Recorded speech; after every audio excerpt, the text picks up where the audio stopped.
जिनका economic applications अगर तुम्हारे कुछ कॉमन क्वेश्चंस है तो भी तुम्हारे लिए वीडियो हेल्पफुल है। पहले हम लोग कुछ प्रीवियस ईयर के क्वेश्चंस को एक बार बढ़िया से देखेंगे, कुछ कॉम्पिटेंसी बेस्ड सवाल हम देखेंगे। तो आप देखोगे क्या हो रहा है, कहीं ना कहीं डिमांड इंपैक्ट कर रही है, लेकिन बिकॉज प्राइस के हिसाब से बहुत सारे बच्चों के मन में आएगा कि सर क्या ये मोनोपोली होना चाहिए? नहीं, मोनोपोली में सिंगल सेलर होता है, ओवरड्राफ्ट फैसिलिटी होती है जो आप देखोगे जो हमारे कमर्शियल बैंक्स होते हैं लेंड करते हैं अपने यूजर्स को। What provision is provided under RTI? RTI एक फंडामेंटल अधिकार है हमारा, ठीक है। हाँ जी गाइस, क्या हाल चाल, नमस्कार सभी बच्चों को। तो यार बच्चों, तुम्हें लग रहा था कि भाई टीरेक्स आपका भूल चुका है कि क्या इकोनॉमिक्स वाले बच्चों को पढ़ाना है? अरे ऐसा नहीं यार। सो बेसिकली मैं सोच रहा था क्योंकि इकोनॉमिक्स वाले बच्चे क्या है बहुत कम है हमारे, बहुत थोड़े से बच्चे हैं। बच्चों लाइव लेकर के जाता है तो बहुत सारे नॉन इकोनॉमिक्स वाले शैतान बदमाश बालक भी आ जाते हैं, तुम्हें पढ़ने नहीं देते। सो ऑब्वियस सी बात है तुम बहुत डिस्ट्रैक्ट होते। तो मैंने सोचा क्यों ना तुम्हारे लिए एक वन शॉट वीडियो में रिकॉर्ड कर देता हूं मोस्ट इंपॉर्टेंट सवालों का, मोस्ट इंपॉर्टेंट क्वेश्चंस का, जहां पे मैं तुम्हें यह बताने वाला हूं मेरे प्यारे बच्चों की कौन कौन से सवाल इंपॉर्टेंट है, किस प्रकार का सवाल आपसे आईसीएसई कर सकता है, और साथ ही साथ कुणाल सर स्पेशल भी मैं आपको बताऊंगा यहाँ पे। बाकी बच्चों अपने जो आपके क्लास नोट्स हैं आप उससे रिवाइज कर सकते हो कंप्लीट चैप्टर को। जिनका इकोनॉमिक एप्लीकेशंस अगर तुम्हारे कुछ कॉमन क्वेश्चंस है तो भी तुम्हारे लिए वीडियो हेल्पफुल है, क्योंकि मुझे पता है कि दोस्तों इकोनॉमिक्स और इकोनॉमिक एप्लीकेशंस में थोड़ा डिफरेंस जरूर से आता है, चाहे वो कंटेंट का मामला हो चाहे बेटा यहाँ पे क्वेश्चंस का मामला हो, ठीक है। सो फिलहाल ये वीडियो इकोनॉमिक एप्लीकेशंस का नहीं है बेटा, बल्कि इकोनॉमिक्स का है। सबसे जरूरी सवाल करा रहा हूं, सवाल के थ्रू ही आपको कॉन्सेप्ट रिवाइज कराता चलूंगा। सर कितना लंबा ड्यूरेशन होने वाला है, जैसे कि आईसीएसई वाले बच्चे हमेशा पूछते हैं। सो मैं ट्राई कर रहा हूं कि 1-1.25 घंटे का ही वीडियो आपके लिए रखूं, जिससे कि आप फटाफट से आप रिवाइज करते चलो और आप नोट्स भी अपने डाउनलोड कर लो, और साथ ही साथ दोस्तों आप जो है बढ़िया से रिकॉल करके रिवाइज करके पेपर दे करके आओ, ठीक है। सो आइए स्टार्ट कर सकते हैं। आज स्टार्ट करते हैं टीरेक्स के साथ एक आखिरी लेक्चर इस साल के एकेडमिक सेशन का इकोनॉमिक्स वाले बच्चों के लिए। यार तुम लोग भी मेरे बहुत प्यारे बालक हो यार, तो ऐसा मत समझना कि सर आपके साथ कोई मतलब प्यार नहीं करते आपको, है ना सर आपके बारे में सोचते नहीं, ऐसा बिल्कुल नहीं है बच्चे। सो मैंने तुमसे कहा था कि इकोनॉमिक्स का एक वीडियो आएगा, तो yes let's get started and here we go. चलो तो भैया चश्मा उतार देते, क्योंकि चश्मा नहीं उतारेंगे तो दिखेगा कैसे है भैया, क्वेश्चन कैसे दिखेगा। चलिए आइए दोस्तों स्टार्ट करते हैं।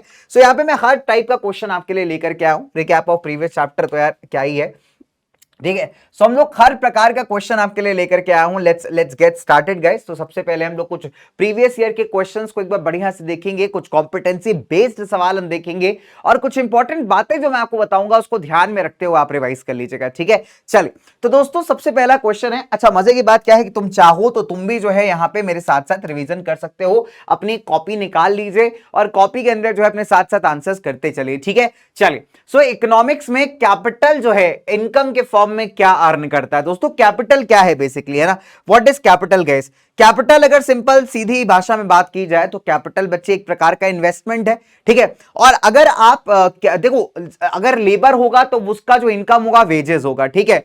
एंटरप्रेन्योर बंदा होगा वो प्रॉफिट कमाएगा चीज के ऊपर, ठीक है। लैंड के लिए आपको रेंट एज अ रिवॉर्ड दिया जाएगा, लेकिन जब आप कैपिटल बेटा जब कभी भी आप कैपिटल को इन्वेस्ट करते हो उससे जो आपका इनकम जनरेट होता है उसे हम इंटरेस्ट कहते हैं। क्या कहते हैं बेटा? उसको हम लोग इंटरेस्ट कहते हैं। आगे चलते हैं, ठीक है। Which of the following are examples of substitute goods? तो बेटा बहुत सिंपल सा लॉजिक है। सब्स्टिट्यूट गुड्स हमने पढ़ा था क्या होते हैं, जो एक दूसरे को रिप्लेस कर पाए। मान लो फॉर एग्जाम्पल अगर चाय का दाम बहुत ज्यादा बढ़ जाता है मार्केट के अंदर तो आदमी कॉफी पे शिफ्ट हो सकता है ना, तो एक दूसरे को जो सब्स्टिट्यूट कर पाए। सो यहां पे अगर आप देखोगे सब्स्टिट्यूट गुड्स यहां पे कौन हो सकते हैं? कोक एंड कॉफी हो सकता है, पेंसिल इरेजर हो सकता है, ठीक है, टी एंड शुगर हो सकता है। सो दोस्तों अगर आप ध्यान से देखो तो पेंसिल और इरेजर कॉम्प्लीमेंट्री है, मतलब जिसको आप साथ में इस्तेमाल करते हो बच्चों यहां पे, ठीक है। और वही अगर आप देखा जाए तो कोक एंड कॉफी का तो यार कोई जोड़ नहीं है, दोनों एकदम ऑपोजिट है एक दूसरे से। सिमिलरली चाय और चीनी भी कॉम्प्लीमेंट्री है, मतलब एक साथ इस्तेमाल किया जाता है, ठीक है। सो एक ही हमारे पास ऑप्शन बचता है, that is Apple iPhone and Samsung smartphones. अब देखो तुम्हें पता है कि एप्पल और सैमसंग की लड़ाई यार सबको पता है, ठीक है। तो अगर मान लीजिए एप्पल महंगा हो जाता है तो आदमी हो सकता है कि सैमसंग अगर अच्छे प्राइस में आ रहा है विद अ गुड फीचर तो उस पर शिफ्ट हो जाएगा, या सैमसंग एक्सेसिवली महंगा हो जाता है और एप्पल एकदम ठीक ठाक प्राइसेस में आ रहा है तो ऑब्वियस सी बात है आदमी एप्पल पे शिफ्ट हो सकता है, ठीक है। एप्पल और सैमसंग का लड़ाई का फैन है बंदा जिसने क्वेश्चन बनाया था। आगे चलते हैं दोस्तों। Assertion reason mister Gupta earns a fixed income every month but he tends to get adversely affected during the inflation, ठीक है। So prices of goods services and the cost of living does not rise in the same proportion as the income during the inflation। तो अब सवाल उठता है दोस्तों कि मान लीजिए कि हमारे मिस्टर गुप्ता जो है महीने का मान लो 30,000 रुपया सैलरी कमाते हैं, अब जो 30,000 रुपए सैलरी है वो उनका फिक्स्ड है दोस्तों, लेकिन अगर हम बात करें बाकी गुड्स एंड सर्विसेज की, कॉस्ट ऑफ लिविंग की बच्चों यहां पे, तो इस केसेस में आपको पता है अगर इन्फ्लेशन आएगा तो ये सारी चीजें बढ़ेंगी, ठीक है। और इन्फ्लेशन के टाइम पे आदमी का जो रियल इनकम होता है, मतलब मान लीजिए अगर 30,000 रुपए में मिस्टर गुप्ता एक सर्टेन अमाउंट ऑफ सामान खरीद पा रहे थे और कल को इन्फ्लेशन आ गया, सो वही 30,000 रुपए में अभी वो बहुत कम चीजें बाय कर पाएंगे, तो उनका रियल इनकम कहीं ना कहीं आप देखोगे रिड्यूस हो जाएगा। एंड दैट इज वाई अगर आप देखेंगे जो बोथ एनआर है यहाँ पे correct NR is the correct explanation. Amit 1 kilo mango खरीदा 120 रुपए पर केजी के हिसाब से, बाकी चीजों को यहां पे कांस्टेंट रख दिया जाए, ठीक है, बाकी सब फैक्टर्स हम यहां पे कांस्टेंट रख लेते हैं। और अमित क्या कर रहा है 120, इसको ऐसे डेटा हमेशा बना लिया करो कि भैया ये हमारा प्राइस था और ये हमारी क्वांटिटी थी, ठीक है। तो प्राइस कितना है बेटा 120 रुपए पर केजी है, ठीक है। अमित ने कितना बाय किया 1 किलो बाय किया, लेकिन जब प्राइस आपका 90 रुपए हो गया, प्राइस मान लेते हैं घट करके 90 रुपए हो गया, तो अमित क्या कर रहा है 2 किलो यहां पे बाय कर ले रहा है। अब अगर आप ध्यान से देखोगे तो ये क्या है दोस्तों, ये लॉ ऑफ डिमांड की तरफ थोड़ा सा हिंट करता है कहीं ना कहीं। देखो क्या होता है कि अगर हम लोग यहां पे बाकी सभी पार्ट्स को कांस्टेंट रख दें, ठीक है, बाकी कोई भी चीज यहां पे चेंज नहीं कर रही, ठीक है, टेस्ट ऑफ प्रेफरेंसेस वगैरह यहां पे चेंज नहीं कर रहे, तो आप देखोगे क्या हो रहा है, कहीं ना कहीं डिमांड इंपैक्ट कर रही है, लेकिन बिकॉज प्राइस के हिसाब से। तो हमने क्या देखा कि अमित का जो चॉइस है गिवन सिचुएशन में किस बात को बताएगा, डिमांड शेड्यूल को, या डिमांड शेड्यूल तो टेबल होता है ना जिससे हम लोग ग्राफ ड्रॉ करके डिमांड समझते हैं, ठीक है। आपके मार्केट के डिमांड को, मार्केट डिमांड तो हो ही नहीं सकता बिकॉज एक इंडिविजुअल कंज्यूमर का डिमांड दिया हुआ है, मान लो 3-4 का दिया होता तब हम मार्केट डिमांड कैलकुलेट कर सकते थे ना। फिर कहता है कॉन्ट्रैक्शन ऑफ डिमांड की, क्या डिमांड कॉन्ट्रैक्ट हो रही, क्या कम हो रही है, नहीं यार डिमांड एक्सपैंड हो रही है दोस्तों। यहां पे आप देखोगे प्राइस के हिसाब से क्या हो रहा है, डिमांड में एक एक्सपेंशन आपको देखने को मिल रहा है। तो ऑप्शन नंबर डी के साथ हम जाएंगे, आगे चलते हैं। Rate of tax which is uniform for all the tax payers, भाई ठीक है, एक ऐसा टैक्स रेट जो सभी टैक्स पेयर्स के लिए यूनिफॉर्म रहता है दोस्तों, ठीक है, बिल्कुल यूनिफॉर्म एक जैसा रहता है, उसे हम क्या कहते हैं दोस्तों, ऐसे टैक्स को हम कहते हैं प्रोपोर्शनल टैक्स। क्या बोलते हैं हम लोग यहाँ पे, द प्रोपोर्शनल टैक्स, ठीक है, ब्लू से लगा देता हूं यहाँ पे, ब्लू से तुम्हारे लिए, इसको हम कहते हैं बेटा द प्रोपोर्शनल टैक्स, ठीक है। तो प्रोपोर्शनल टैक्स कौन सा सिस्टम है जहां पे टैक्स आपका सभी टैक्स पेयर्स के लिए जो है सेम रहने वाला है, रिगार्डलेस वो कितना कमा रहे हैं, उनका इनकम कितना है मेरे प्यारे बच्चों, ठीक है। ध्यान दीजिए बहुत सिंपल सी बात है, जो रेट ऑफ टैक्स है वो सेम रहने वाला है, ठीक है, दैट्स कॉल्ड इज प्रोपोर्शनल। तो प्रोपोर्शनल के साथ हम लोग यहां पे लेकर के चलेंगे, है ना। क्वेश्चन नंबर 5 का वेरी वेरी सिंपल, ठीक है। तो क्वेश्चन नंबर 5 के साथ हम चलते हैं, मतलब हम लोग बढ़ रहे हैं यहां पे, आगे चलते हैं दोस्तों।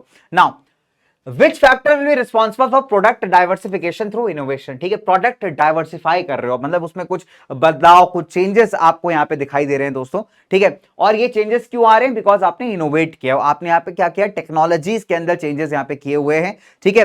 तो वेरी वेरी सिंपल बच्चों, इसके साथ इसका करेक्ट आंसर क्या होना चाहिए, देखिए लेबर, एंटरप्रेन्योर, कैपिटल या लैंड ओनर। अब देखो सिंपल सा लॉजिक है, एंटरप्रेन्योर वो बंदा है जिसके पास नॉलेज और स्किल है, जो बाकी सारे फैक्टर्स को क्या करता है, अप्लाई करता है, इकट्ठा करता है और फाइनल प्रोडक्ट आपको निकाल के देता है, ठीक है। अब ऑब्वियस सी बात है, अगर यहां पे प्रोडक्ट को डाइवर्सिफाई करना, उसमें चेंजेस लाने, वो भी इनोवेशन के थ्रू, कौन करेगा ये बच्चों, ऑब्वियस सी बात है एंटरप्रेन्योर करेगा भाई, सीधी बात, ठीक है। आगे, primary function of money is to act as a store of value, money helps in monetary expression of the market value of the commodity. क्या बेहतरीन सा सवाल है दोस्तों कि प्राइमरी फंक्शन की अगर बात की जाए मनी की यहां पे, ठीक है, अगर हम लोग यहां पे प्राइमरी फंक्शन की बात करें मनी की, तो आपको क्या लगता है दोस्तों यहां पे, ठीक है, कि प्राइमरी फंक्शन क्या है मनी का, याद करो, ये कह रहा है कि प्राइमरी फंक्शन जो है मनी का वो है स्टोर ऑफ वैल्यू, की वैल्यू को यहां पे स्टोर करना, ठीक है। हालांकि अगर आप देखोगे हमने क्लास 10th में चाहे किसी भी बोर्ड से आप पढ़ रहे हो, ठीक है, हमने एक बात पढ़ी कि money is known as a medium of exchange. तो मनी का जो प्राइमरी फंक्शन है बेटा यहाँ पे वो क्या है, the medium of exchange act करना। सो ऑब्वियस सी बात है आपका पहला जो स्टेटमेंट है यहाँ पे गलत हो जाता है। हाँ ये बात बिल्कुल सही है कि जो मनी है आपको वो पैसे के टर्म्स में चीजों के वैल्यू को एक्सप्रेस करने में मदद करता है। So yes we'll go with which option guys, will go with option number यहां पे डी कि statement number 1 is false and statement number 2 is true. आगे चलते हैं दोस्तों, बीआईएस का फुल फॉर्म क्या होता है दोस्तों, हमें पता ही है, that is bureau of Indian standards. Study the table and examine the relation between price and the quantity supplied. अब तुम्हें यहां पे क्या दे दिया गया, अब तुम्हें यहां पे दे दिया गया बेटा हमारा दैट इज एक डिमांड शेड्यूल, ठीक है। अब इसको ध्यान से पढ़ना, प्राइस और क्वांटिटी सप्लाइड दिया गया। मान लीजिए कोई चीज का जो है 10 रुपए दाम था तो आदमी 5 किलो बाय कर रहा था, 12 रुपए हुआ तो आदमी 7 किलो बाय करने लगा, और 14 रुपए हुआ तो आदमी ने 9 किलो बाय करना स्टार्ट कर दिया। भाई ये तो बड़ा अजीब सा क्वेश्चन आ गया दोस्तों, है ना, ये क्या हुआ, बड़ा अजीब सा क्वेश्चन आ गया मेरे भाई यहाँ पे। डन। अच्छा अब ये क्वेश्चन क्या कह रहा है, एक मिनट, अब यहां पे बहुत ध्यान से समझना, मैक्सिमम बच्चों को लगेगा कि यहां पे क्वेश्चन डिमांड का है, बट क्वेश्चन ऐसा नहीं है बच्चे, है ना।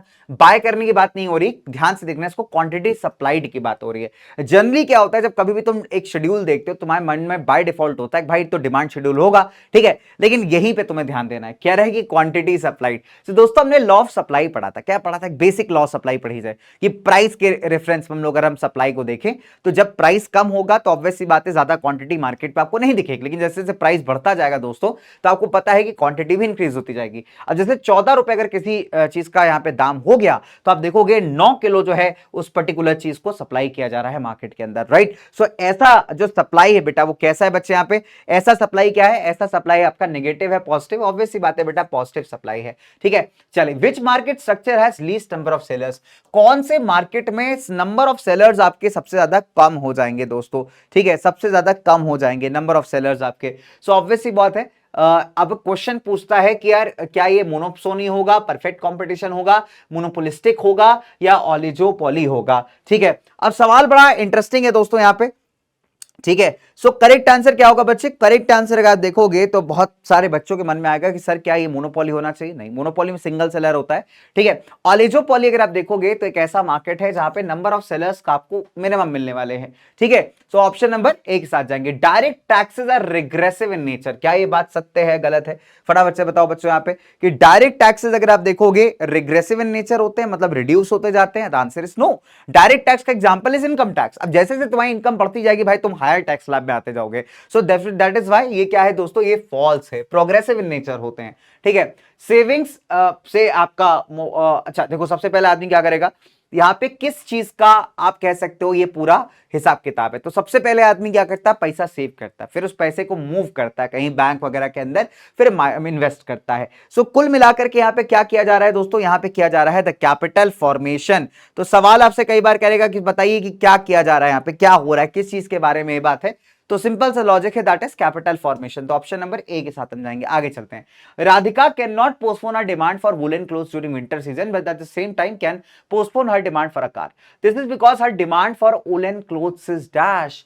तो दोस्तों इलास्टिक और इनइलास्टिक डिमांड जब आपने पढ़ा था तो उसमें एक बात हमने पढ़ी थी, ठीक है, उसमें हमने क्या पढ़ी थी बच्चों, बात कि इलास्टिक का मतलब होता है कि जिसका डिमांड प्राइजेस के हिसाब से बहुत ज्यादा चेंज हो रहा हो, और इनइलास्टिक का मतलब होता है कि जिसका डिमांड जो है ना इन सभी फैक्टर से इंपैक्ट नहीं होता। अब तुम अगर ध्यान से देखोगे तो यहां पे सर्दियों के अंदर सिर्फ प्राइस एक मैटर नहीं है दोस्तों, प्राइस के अलावा जो अदर मैटर्स है, प्रेफरेंसेस की बात की जाए तो सर्दियों में आपको वुलन क्लोथ चाहिए चाहिए भाई, ठीक है। तो आपका जो इमीडिएट रिक्वायरमेंट है वो वुलन क्लोथ्स का, तो मार्केट में अगर सर्दी है, ठीक है, और वुलन का कपड़ा महंगा मिल रहा है तो भी उसका डिमांड नहीं फॉल करेगा क्योंकि वो इनइलास्टिक है, उसमें कोई फर्क नहीं पड़ रहा, लोगों का प्रेफरेंस है सर्दियों में अपने आप को वेल कवर कर रहा है। तो yes the correct answer is कि भैया इसका डिमांड इनइलास्टिक होगा। देखो गाड़ी को तो आप पोस्टपोन कर सकते हो, गाड़ी का डिमांड ऐसा नहीं कि यार अगर सर्दियों में गाड़ी नहीं होगी तो काम नहीं बनेगा, बट वुलन कपड़े नहीं होंगे तो काम जरूर नहीं बनने वाला है। तो यस इसका डिमांड इंपैक्ट नहीं होगा, so it's an inelastic demand, ठीक है। Study the relationship in the first pair of words and complete the second pair. Revenue earned by the government through railway fares, commercial revenue,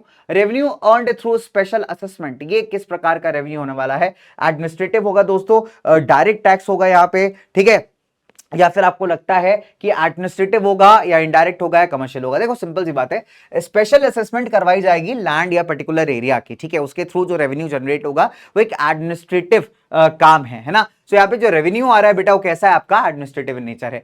efficiency of labour shows the productive capacity of labour, west division of labour shows the dash. तो जब आप labour को divide कर देते हो, हर एक इंसान को एक काम असाइन कर देते हो, तो उस काम में परफेक्ट हो जाता है, स्पेशलाइज कर जाता है दोस्तों। सो करेक्ट आंसर क्या होना चाहिए, that is specialisation of the labour. आई बात समझ में, ठीक है। आगे आगे बात करते हैं, चलो अगला सवाल दोस्तों। अगला सवाल कहता है identify the type of the डेब्ट raised by the government for organising the relief camps during natural disasters. कि मान लीजिए नेचुरल डिजास्टर्स हो गए, ठीक है, अब इसमें सरकार को क्या करना है, इसमें सरकार को जो है बेटा यहाँ पे डेब्ट यहाँ पे क्या करनी है, रेज करनी है, ठीक है, कुछ पैसा उठाना है ताकि रिलीफ कैंप्स में लगाया जा सके। सो ये इस प्रकार का जो डेब्ट है वो सरकार के लिए कैसा होगा, प्रोडक्टिव अनप्रोडक्टिव। सो दोस्तों प्रोडक्टिव डेब्ट वो होती है जो आपको कोई रिटर्न देकर के जाती है, जो आपको मतलब आप अगर सरकार पैसा खर्च कर रही है तो उसको फ्यूचर में उम्मीद होती है कि हाँ वो पैसा उसको रिटर्न हो सकता है, वापस आ सकता है। लेकिन अगर रिलीफ कैंप्स के अंदर सरकार पैसा लगा रही तो क्या उसको ये ऑप्शन है कि वो पैसा उसको रिटर्न करके वापस आएगा, तो आंसर इज नो, ठीक है। तो इस वजह से डेब्ट डेप्ट क्या हो गई आपकी, अनप्रोडक्टिव डेप्ट हो गई। अब तुमने इन क्वेश्चंस में देखा होगा कि एक ही चीज बार बार आईसीएससी क्या कर रहा है, टारगेट कर रहा है, और वो है आपका कंसेप्ट क्लियरेंस की बात। ठीक है, सो हमें यहां पे रट्टे लगा के नहीं जाना, कोर कंसेप्ट पे ध्यान देना है दोस्तों की कंसेप्ट किस बारे में बात कर रहा है, टाइप ऑफ डेप्ट क्या हो सकती है पब्लिक डेप्ट के अंदर, कौन सी प्रोडक्टिव है कौन सी अनप्रोडक्टिव है, इस पे कई सारे एमसीक्यूज तुमको दे सकता है। ठीक है, सो एमसीक्यू वाला पार्ट एक ऐसा है जहां पे आपसे आईसीएससी कई बार खेल जाता है दोस्तों। ठीक है, चलिए आगे बढ़ते हैं फटाफट से। नाउ अब अगला अगर आप देखोगे एक पिक्चर बेस्ड सवाल यहां पे आईसीएससी आपको दे रहा है, बहुत ही प्यारा पिक्चर बेस्ड सवाल है। ठीक है, क्वेश्चन कहता है explain capital as a factor of production. तो आपको बताना है भैया कि कैपिटल जो है वो फैक्टर ऑफ प्रोडक्शन कैसे है।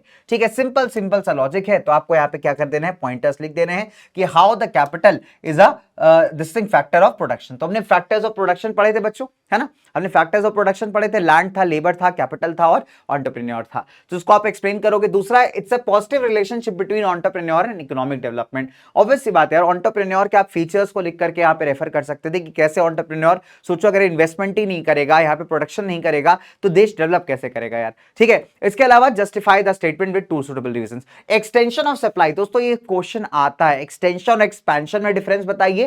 ठीक है, और उसके बाद कॉन्ट्रैक्शन ऑफ सप्लाई क्या होता है दोस्तों, इसमें क्वेश्चन आपसे पूछ लेगा। So yes, it is very very important. Identify and explain the type of division of labour shown in above images. Cotton textile दिया हुआ है, शुगर इंडस्ट्री इन इंडिया दिया हुआ है। ठीक है, तो आइए सब देख लेते हैं। सो कैपिटल, सबसे पहला क्वेश्चन आप लिखोगे कैपिटल क्या है, एक मैन मेड रिसोर्स है जिसको हम प्रोडक्शन प्रोसेस के अंदर इस्तेमाल करते हैं। ठीक है, कैपिटल क्यों जरूरी है, बिकॉज ये प्रोडक्टिविटी को आपकी इंक्रीज करता है दोस्तों। ठीक है, चलिए तो आपको बताना है कि कैपिटल फैक्टर प्रोडक्शन कैसा है। अगला सवाल, रोल ऑफ एंटरप्रेन्योर। तो देखो हमने क्वेश्चन किया भी हुआ था क्लासेस के अंदर कि भाई रोल ऑफ एंटरप्रेन्योर क्या है इकोनॉमिक डेवलपमेंट के अंदर। Very very important question guys, बहुत ही इंपॉर्टेंट सवाल है।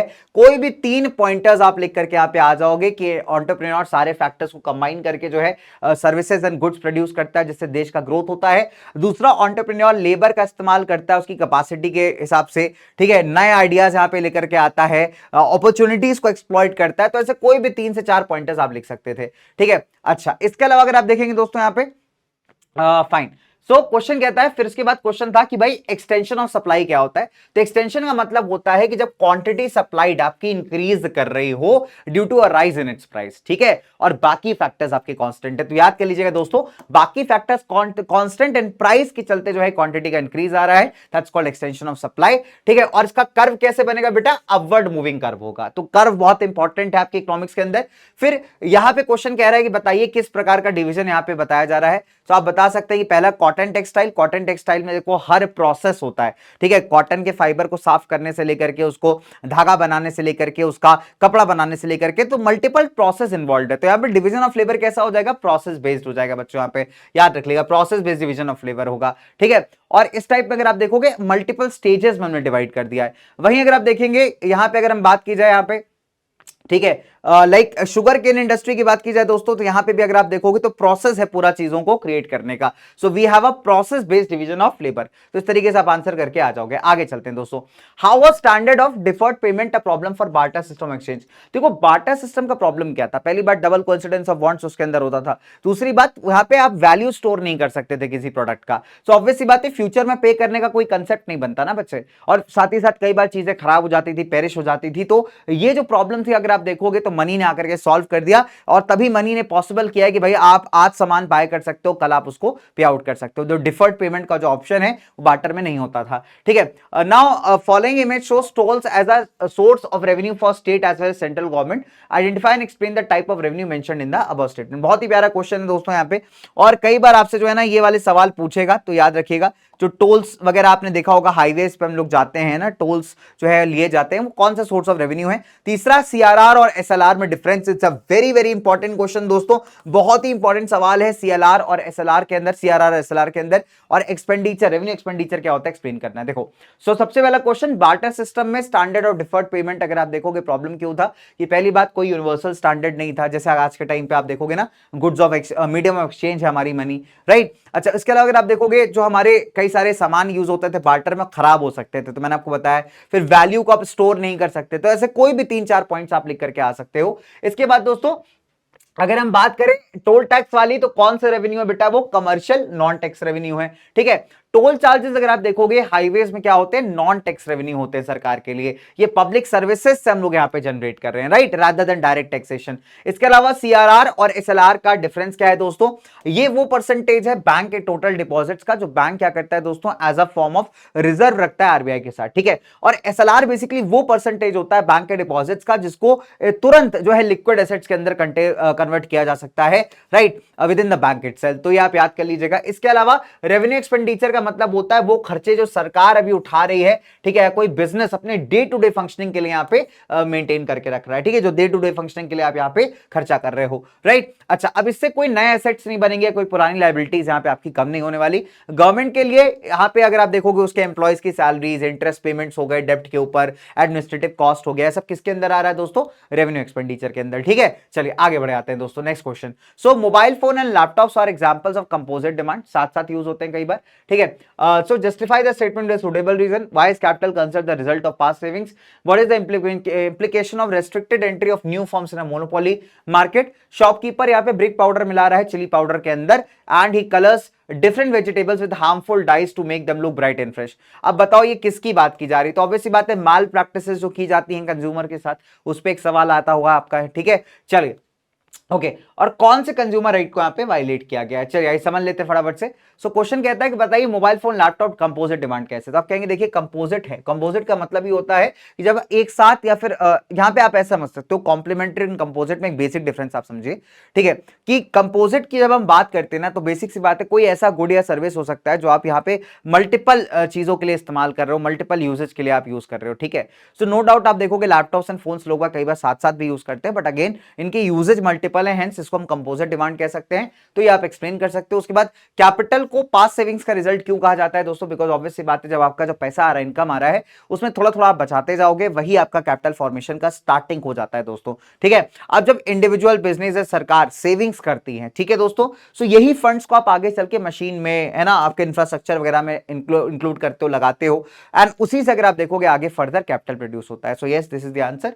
तीसरा, रेस्ट्रिक्टेड एंट्री, देखो मोनोपोली के अंदर क्या होता है, पहली बात तो नए फर्म्स को, नए कंपनीज को आना इतना आसान नहीं होता मेरे प्यारे बच्चों, ठीक है। सो अब यहां पे क्योंकि कंपटीशन नहीं है, तो मोनोपोलिस्ट जो होता है, जो बंदा मोनोपोली लेके चल रहा है, वो अपने हिसाब से चीजों के प्राइसेस को सेट करता है। अब क्योंकि कंज्यूमर के पास भी कोई ऑप्शन तो है नहीं बेटा, देखो मार्केट में अगर एक ही बंदा बेच रहा है सामान, तो तुम, और मजबूरी है तुम्हारी उससे लेना, तुम्हारे पास ऑप्शंस नहीं है क्योंकि, राइट, तो वो अपने हिसाब से जो है क्या करेगा, प्राइसेस को, चीजों को सेट करके चलेगा, राइट। चलिए इसके अलावा अगर आप देखोगे वो कई बार तो अब नॉर्मल प्रॉफिट्स भी एंजॉय कर सकता है, जरूरत से ज्यादा सामान को महंगा बेच करके, ठीक है। चलिए नाउ अब हमने क्या देखा यहां पे कि कौन से कंज्यूमर राइट को यहां पे हर्ट किया गया, तो मैं आपको बताया ना, अडल्ट्रेशन या मिलावट हो रही है यहां पे, ठीक है, और कौन सा कंज्यूमर राइट यहां पे हर्ट हो रहा है, that is the right to safety. आगे चलते हैं दोस्तों, डिफाइन इन्फ्लेशन, इन्फ्लेशन पे क्वेश्चन आएगा, तुम लिख के ले लो भाई, बहुत इंपॉर्टेंट है। क्यों मैं कह रहा हूं ऐसी बात, तुमने भी रिसेंट देखा होगा जो ईरान का वॉर चल रहा है, कन्फ्लिक्ट चल रहा है, उसके चलते इकोनॉमी इंपैक्ट हुई है, एलपीजी सिलेंडर की शॉर्टेज तुम्हें दिखी, और भी कई सारी चीजें दिखी, चीजें महंगी भी होती हुई दिख रही होंगी। सो जब भी कभी वॉर लाइक सिचुएशंस होते हैं, ठीक है, और ऐसे कंट्रीज में वॉर हो जाए जिनके प्रोडक्ट्स पे कई सारे और देश यहां पे निर्भर या डिपेंडेंट हो, सो आपको यहां पे एक फैक्टर हो सकता है वो कि मार्केट्स के अंदर तेजी से आपको प्राइस बढ़ते हुए दिखाई दे चीजों के, है ना। सो इन्फ्लेशन को उससे कुछ रिलेट करके केस स्टडी या पिक्चर बेस बना करके आईसीएससी हो सकता है दे दे आपको। तो इन्फ्लेशन वाला टॉपिक बहुत इंपॉर्टेंट है। कॉस्ट पुश एंड जो है डिमांड वाले इन्फ्लेशन के बीच में आपको डिफरेंस कई बार पूछ सकता है। फिलहाल यहां पे कॉस्ट पुश के 3 कॉजेस पूछे गए। तो इन्फ्लेशन बता दो कि सस्टेन्ड इंक्रीज है जनरल प्राइस लेवल पे सरकार का, है ना, गुड्स एंड सर्विसेज का अगर हम बात करें इंडियन इकोनॉमी, ठीक है, कि धीरे धीरे जो है चीजें बढ़ती है, एकदम से नहीं बढ़ेगा भाई, धीरे धीरे आपका ग्रेजुअली क्या हो रहा है, over the period of time सामान यहाँ पे महंगा होता चला जा रहा है, ठीक है, डन। और सामान अगर महंगा होता जाएगा तो आदमी का जो परचेसिंग पावर है यार वो भी क्या होता जाएगा, कम होता जाएगा। जैसे फॉर एग्जांपल पहले 100 रुपए में बहुत सारा सामान आ जाता था, ठीक है, अगर मैं पहले आज से 15-20 साल पहले की बात करूं तो 100 रुपए अगर आपको घर रिश्तेदार देके चले गए तो 100 रुपए में 5 रुपए कोल्ड ड्रिंक आ जाता था, आता था भाई, छोटा बॉटल आता था हम सबका, 5 का कुरकुरे आ जाता था, केक आता था, है ना, 5 रुपए का, फिर ऐसे बिस्किट आ जाता था 2 रुपए का, पार्ले जी, टॉफी आ जाता था 4-5, है ना। तो आप सोच रहे हो कि वही 100 रुपए कितना सारा बाय कर पा रहा है, लेकिन अगर इन्फ्लेशन बढ़ता जाएगा तो ऑब्वियसली बात है जो आदमी का पास कहते हैं ना रियल परचेसिंग पावर या रियल इनकम वो रिड्यूस होता चला जाता है, ठीक है। अच्छा, यहाँ पे 3 causes of cost push inflation बताइए। पहला है वेजेस के अंदर इंक्रीज, ज्यादा वेजेस बढ़ेंगे आपकी तो प्रोडक्शन कॉस्ट भी आपका हाई हो जाएगा, बिकॉज क्या है यार, वेज किसको मिलती है, लेबर को मिलती है ना, तो लेबर अगर महंगी हो जाएगी तो कॉस्ट ऑफ प्रोडक्शन भी तो बढ़ेगा ना दोस्तों। तो कंपैरेटिवली इकोनॉमी के अंदर आप देखोगे आपको महंगा सामान खरीदना पड़ेगा। रॉ मटेरियल का प्राइस अगर बढ़ जाता है दोस्तों तो भी टोटल कॉस्ट ऑफ प्रोडक्शन बढ़ती है। कॉस्ट ऑफ प्रोडक्शन बढ़ेगी तो खर्चा कौन पे करेगा, कंज्यूमर पे करेगा दोस्तों, ठीक है। फिर हायर टैक्स या इंपोर्ट ड्यूटी लगेगी तो भी सामान महंगा होगा, अल्टीमेटली वो भी कॉस्ट बर्डन किस पे शिफ्ट होगा, कंज्यूमर के ऊपर, तो आपको चीजें कंपैरेटिवली महंगी मिलेंगी दोस्तों, ठीक है। 5 मेरिट्स ऑफ इनडायरेक्ट टैक्सेस आपको बताने हैं, बहुत ही प्यारा क्वेश्चन है 5 नंबर का, ठीक है। तो पहला तो कन्वीनियंस है, इनडायरेक्ट टैक्सेस आपके जो है आपको पता होगा जो आप गुड्स एंड सर्विसेज बाय करते हो उसी के अंदर आ जाते हैं और आपको अलग से नहीं पे करना होता। अगर मैं 5 रुपए का बिस्किट भी खरीदूंगा तो उसके पीछे लिखा होता है inclusive of all taxes, right. तो वो एक एग्जांपल है किसका, हमारे इनडायरेक्ट टैक्सेस का, जो ऑलरेडी उस पर लगा दिए गए हैं दोस्तों, है ना। सेपरेट टैक्स पेमेंट्स आपको नहीं देनी। साथ ही साथ वाइडर कवरेज होता है दोस्तों, सबको देना पड़ता है, ऐसा मैंडेटरी नहीं होता कि जो सिर्फ कमा रहा है वही पे करेगा, जो भी बाय करेगा गुड्स एंड सर्विस को वो उस टैक्स को भरेगा, ठीक है। फिर अगर आप देखोगे पीपल जो लग्जरी गुड्स कंज्यूम करते हैं दे हायर टैक्स पे करते हैं। इनडायरेक्ट टैक्सेस इंश्योर करते हैं कि जिनका हायर इनकम्स है वो कहीं ना कहीं थोड़ा ज्यादा और ज्यादा कंट्रीब्यूट करें यहाँ पे, ठीक है।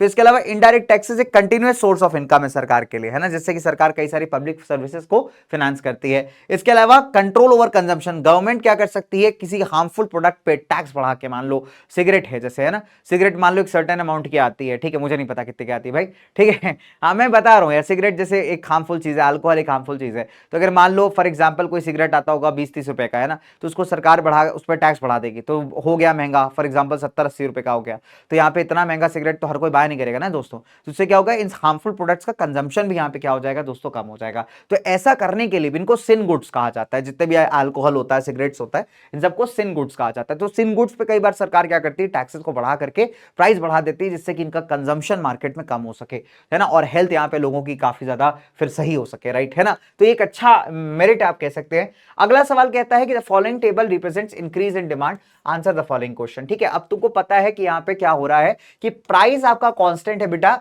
लेकिन आपका जो क्वांटिटी सप्लाइड जो हो रहा है वो क्या कर रहा है, बढ़ जा रहा है यहाँ पे, ठीक है।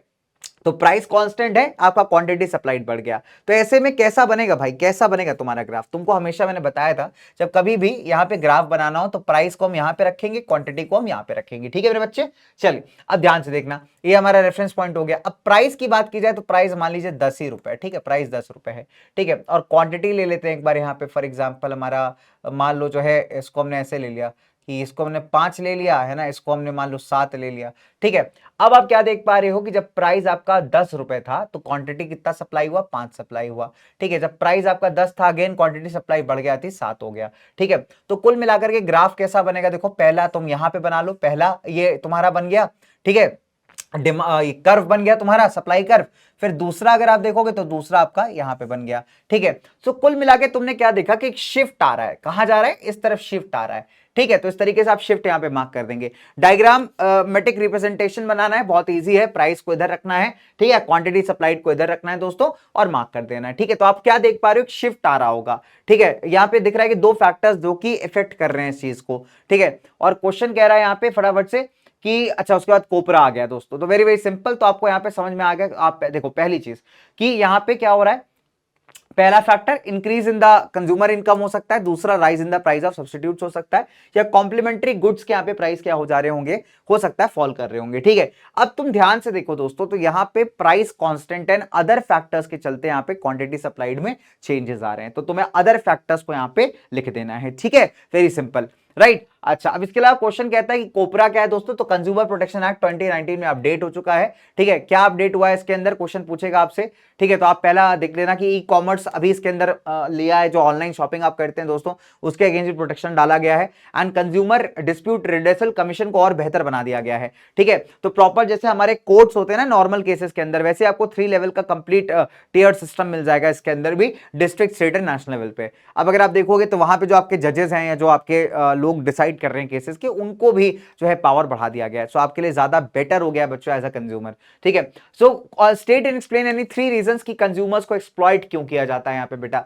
3 रीजंस। नंबर 1, कंज्यूमर के पास कई बार लैक ऑफ नॉलेज होता है, उनको पता नहीं होता प्रोडक्ट्स एंड फीचर्स के बारे में। इलिटरेसी, कंज्यूमर्स अनएजुकेट होंगे तो ऑब्वियस सी बात है सेलर उनको आसानी से चीट कर पाएगा बेटा। माल प्रैक्टिसेस, कई बार अगर आप देखोगे गलत तरीके से प्रमोशन करना प्रोडक्ट का है ना, कंज्यूमर्स को कई बार खराब प्रोडक्ट्स दे दिया जाता है, ठीक है, अनऑर्गेनाइज कंज्यूमर्स। तो भारत में क्या है कि कंज्यूमर्स क्या है ना, वो यूनाइटेड नहीं है बिल्कुल भी, राइट। तो बहुत ईजी हो जाता है उनको यहाँ पे एक्सप्लॉइट करना। वो क्या है कि भाई एक बिजनेसमैन खराब सामान देगा, एक आदमी खराब सामान देगा, तो वो क्या करेंगे, दूसरे पे शिफ्ट हो जाएंगे, लेकिन कोई भी रिफॉर्म डिमांड नहीं कर रहा है। एंड बिकॉज ऑफ दिस अगर आप देखोगे यहाँ पे क्या हो रहा है कि हमारे जिस तरीके के जो सेलर्स है, प्रोड्यूसर्स हैं, वो डोमिनेट करते हैं मार्केट, ठीक है। कोई भी 3-4 पॉइंट्स आप लिख सकते हो। आगे चलते हैं दोस्तों। नाउ आरबीआई का लेटेस्ट डिमोनेटाइजेशन मेजर को डिक्लेयर किया गया था, ठीक है, ऑन 19 मई 2023।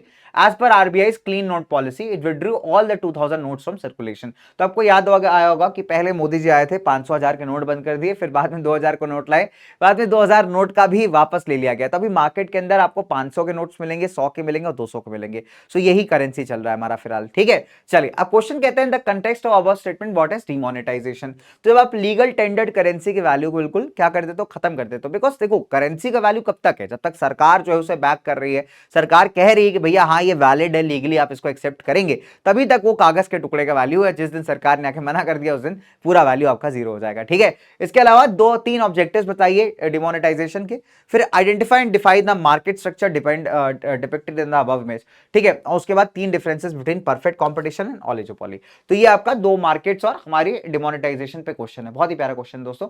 सो डिमोनेटाइजेशन एक प्रोसेस है जिससे गवर्नमेंट डिक्लेयर करती है कि सर्टेन करेंसी नोट्स अभी लीगल टेंडर्ड नहीं रहे। यही मैं आपको बता रहा था, ठीक है।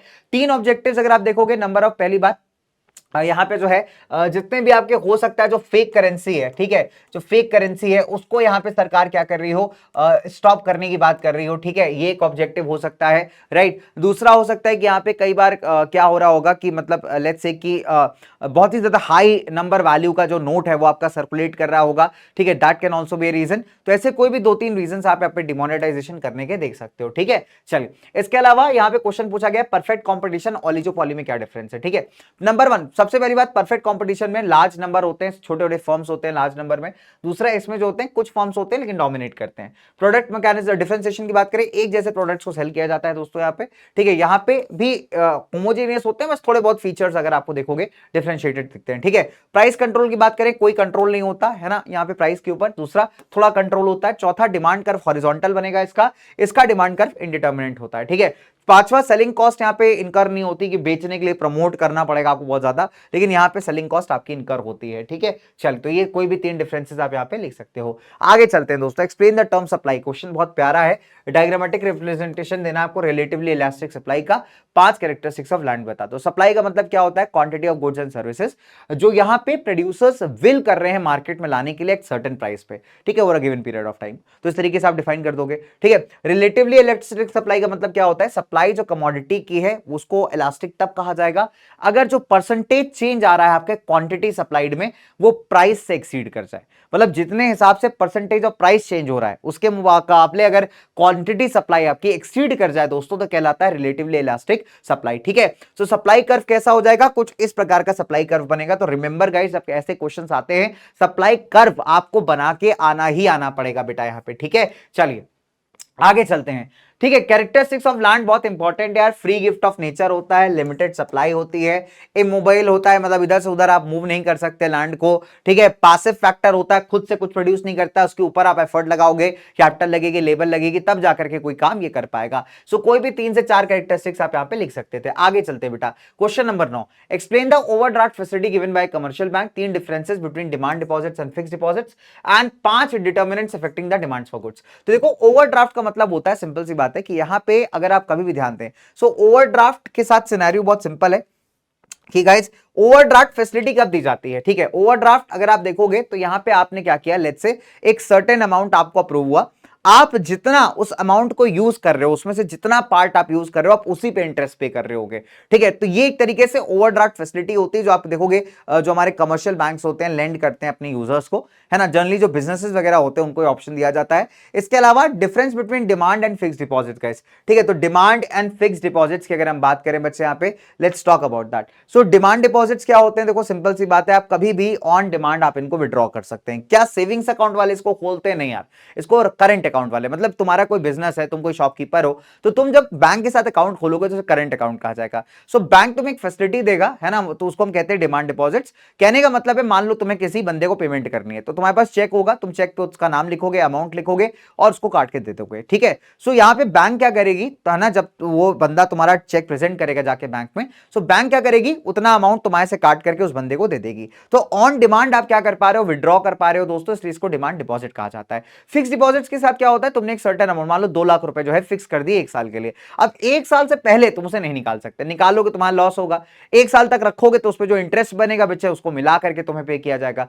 सो है ना, ये टाइम डिपॉजिट्स होते हैं एक तरीके से, याद कर लीजिएगा। ठीक है, यहां पे रेट ऑफ इंटरेस्ट कम होता है, यहां पे हाई होता है। डेली ट्रांजेक्शंस के लिए ये अच्छे हैं और savings and long term investments के लिए आपके एफडीज अच्छी हैं। ठीक है, आगे चलते हैं दोस्तों। 5 डिटर्मिनेंट्स ऑफ डिमांड। देखिए पहली बात तो प्राइस होता है, प्राइस बहुत हद तक डिमांड इंफ्लुएंस करती है। सस्ता दाम बढ़ेगा तो आदमी जो है ज्यादा खरीदेगा, महंगी होगी चीज तो आदमी कम खरीदता है। सिंपल लॉ ऑफ डिमांड है दोस्तों। ठीक है, चलिए इसके अलावा प्राइस ऑफ रिलेटेड गुड्स, है ना, जो कमोडिटी का डिमांड है, कई बार इंफेक्ट होता है कि उसके जो रिलेटेड गुड्स हैं, है ना, वो किस प्रकार से चेंज हो रहे हैं। जैसे फॉर एग्जांपल सब्स्टिट्यूट गुड्स। अब सब्स्टिट्यूट गुड्स में क्या होता है कि एक दूसरे को रिप्लेस कर सकते हैं। मान लो चाय coffee is the best example. ठीक है, कि अगर मान लीजिए यहां पे जो है मार्केट में चाय का दाम बढ़ जाता है तो आदमी कॉफी पे शिफ्ट हो जाएगा। सिमिलरली अगर हम बात करें दोस्तों यहां पे तो कॉम्प्लीमेंट्री गुड्स। अब कॉम्प्लीमेंट्री गुड्स का मतलब होता है जिनको एक साथ डिमांड किया जाता है, जैसे कार एंड पेट्रोल हो गया। अब मान लो पेट्रोल का दाम बहुत ज्यादा बढ़ गया तो आदमी देखोगे आप कार थोड़ा अवॉइड करेगा, पब्लिक ट्रांसपोर्ट यूज करना चालू करेगा। ठीक है, चाय और चीनी हो गई दोस्तों, चीनी बहुत एक्सेसिव महंगी हो गई तो आदमी चाय कॉफी दोनों ही आप देखोगे यहाँ पे अवॉइड करने का ट्राई करेगा, राइट। सो बहुत सिंपल सी बात है। तो हमने क्या देखा कि अगर मान लीजिए चीनी बहुत महंगी हो गई तो फिर यहाँ पे चाय की डिमांड भी साथ साथ फॉल कर जाएगी।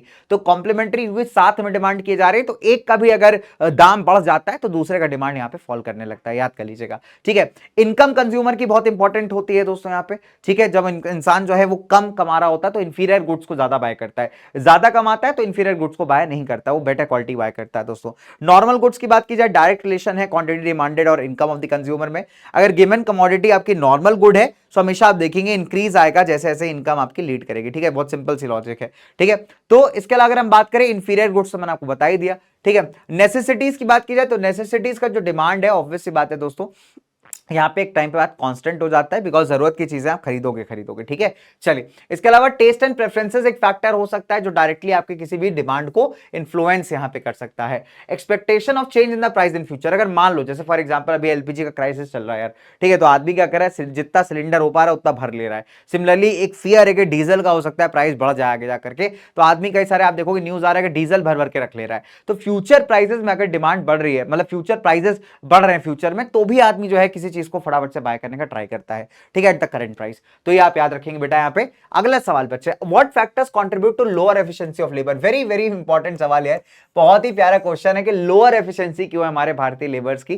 ठीक है, दूसरा क्वेश्चन आता है रीड द गिवन एक्सट्रैक्ट। तो क्वेश्चन कहता है central bank of a country को सेंट्रल इसलिए कहते हैं बिकॉज वो बैंकिंग सिस्टम के टॉप पे है। सेंट्रल बैंक के पास वेरी इंपॉर्टेंट रोल है इकोनॉमी को स्टेबलाइज करने का, बाकी सभी बैंक जो है इसके कंट्रोल में होते हैं दोस्तों, है ना। और सेंट्रल बैंक जो है वो खुद सरकार के कंट्रोल के हिसाब से काम करता है। अब देश के अंदर सेंट्रल बैंक कौन सा है, that is RBI. So RBI अगर आप देखेंगे कन्वीनियंट और बढ़िया इकोनॉमिक डिवाइस यहां पे ऑफर करता है फॉर इंटर बैंक क्लेम्स। ठीक है, जस्टिफाई द स्टेटमेंट। इसको lender of the last resort क्यों कहते हैं, वेरी इंपॉर्टेंट है, हाई चांसेस तुम्हें पेपर में मिल जाए क्वेश्चन। और बैंक रेट क्या होता है। ठीक है, तो ये तीनों question very very important guys. आगे चलते हैं फटाफट से। देखो लोअर एफिशिएंसी के लिए आप कह सकते हो अनफेवरेबल क्लाइमेट है, आदमी के पास खुद के डेवलपमेंट के लिए कम समय है, जबरदस्त उसको ज्यादातर काम करना पड़ता है।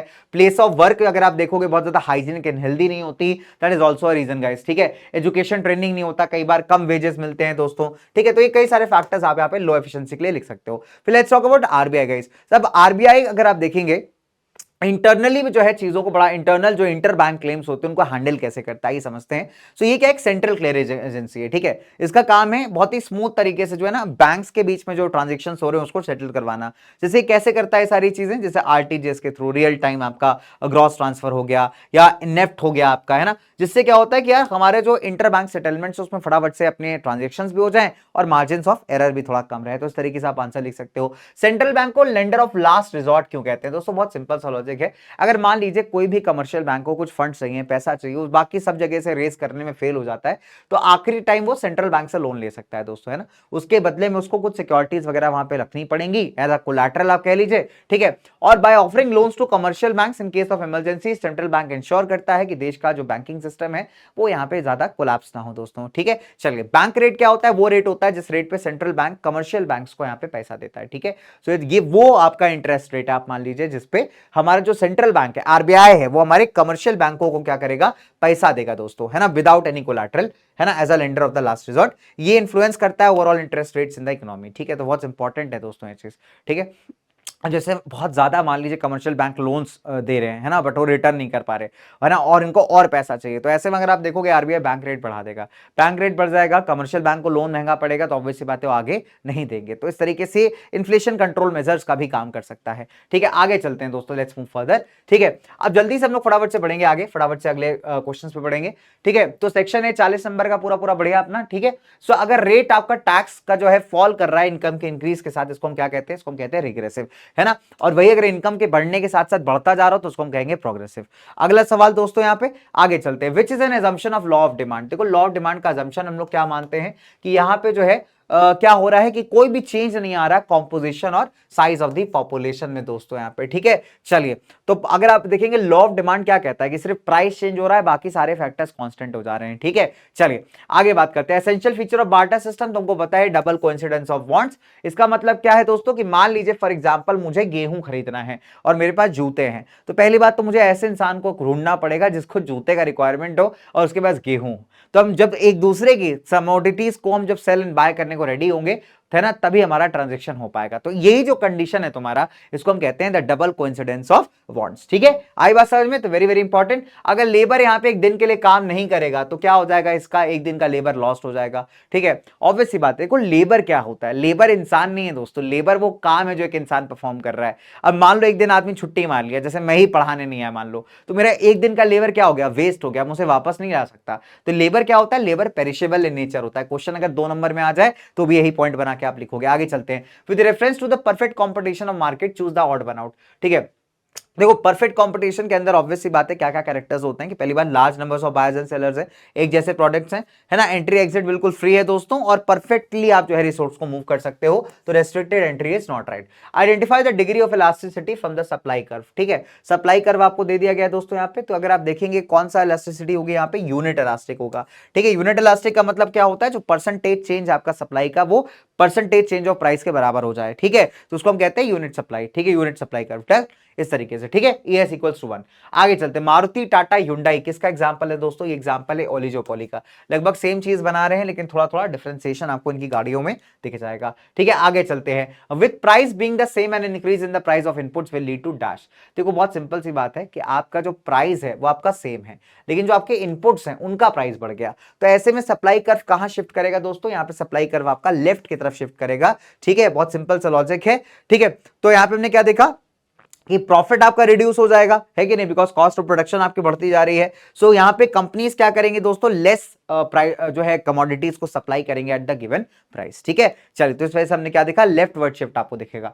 Which of the following is not an advantage of division of labour, कि देखो डिवीजन ऑफ लेबर से ना क्वालिटी ऑफ गुड्स पे इंपैक्ट आपको देखने को मिल जाता है दोस्तों, ठीक है। चलिए अच्छा, सो यहां पे क्वालिटी ऑफ गुड्स की अगर हम बात करें तो आपको पता है जब हर इंसान स्पेशलाइज्ड काम कर रहा है तो उस चीज को बढ़िया बना करके दे रहा होगा, तो ऑब्वियसली बात है low quality of goods is not an advantage of it. आगे चलते हैं, स्टेट इलेक्ट्रिसिटी बोर्ड यहाँ पे इलेक्ट्रिसिटी सस्ते रेट पे बेच रहा है फॉर डोमेस्टिक, है ना, दान फॉर द कमर्शियल यूज। अब अगर आप देखोगे इसको हम क्या कहते हैं, इसको हम कहते हैं प्राइस डिस्क्रिमिनेशन, कि आप जो है सेम प्रोडक्ट क्या कर रहे हो, अलग अलग लोगों को अलग अलग प्राइस पे सेल कर रहे हो। जैसे रेलवेज है यार, रेलवेज अगर आप देखोगे नॉर्मल टिकट अलग प्राइस पे बेचता है, तत्काल अलग प्राइस पे बेचता है, प्रीमियम तत्काल अलग प्राइस पे बेचता है। तो इसको हम क्या कहते हैं दोस्तों, इसको हम कहते हैं द प्राइस डिस्क्रिमिनेशन करना है यहाँ पे, ठीक है। चलिए आगे बात करेंगे।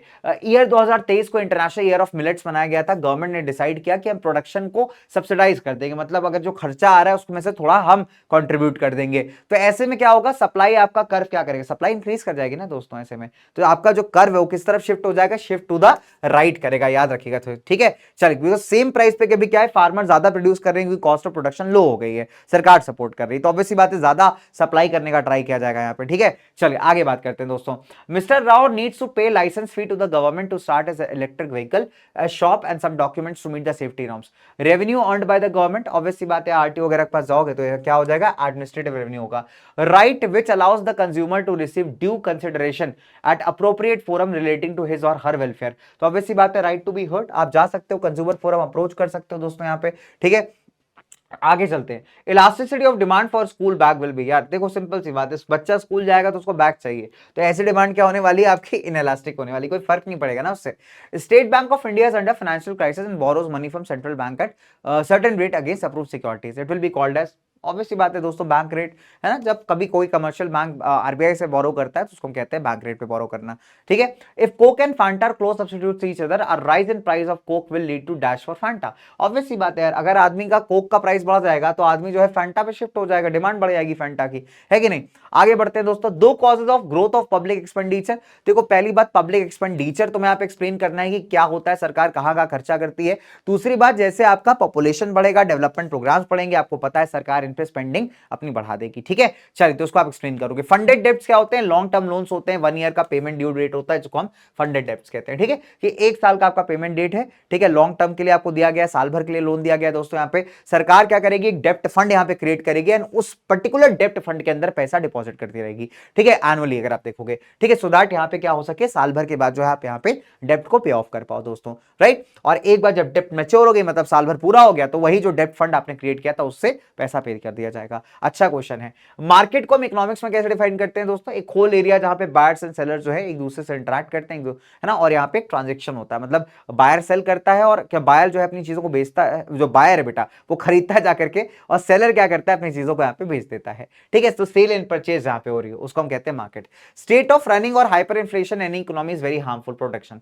बताइए देखो सिंपल सी बात है, अगर यहाँ पे रनिंग या हाइपर इन्फ्लेशन आ जाएगा, जैसे जर्मनी में आया था वर्ल्ड वॉर 1 के बाद, तो क्या होगा कि एक्सेसिवली हाई हो जाएंगे प्राइसेस। मान लो जो ब्रेड का पैकेट तुम्हारे पास 30 रुपए का मिलता है वो 3000 रुपए का हो जाएगा, तो ऐसे में आपको सेम कमोडिटीज बाय करने के लिए ज्यादा पैसा खर्च करना पड़ रहा है, तो आपकी सेविंग्स यहाँ पे कम हो जाएंगी, है ना। मिस एलोकेशन ऑफ रिसोर्स आपको देखने को मिलेगा दोस्तों यहाँ पे, ठीक है। तो ये 2-3 फैक्टर्स आप यहाँ पे रेफर कर सकते हो। Formula for percentage method of calculating price elasticity, इसके न्यूमेरिकल्स नहीं आते हैं, तो न्यूमेरिकल्स में टाइम मत वेस्ट करना, सिर्फ फॉर्मूला आता है दोस्तों, लगा दीजिएगा। फॉर्मूला क्या है कि प्राइस इलास्टिसिटी निकाल रहे हैं हम लोग, percentage change in quantity supplied upon percentage change in price, ठीक है। तो ये फॉर्मूला अपना आ गया and here we go.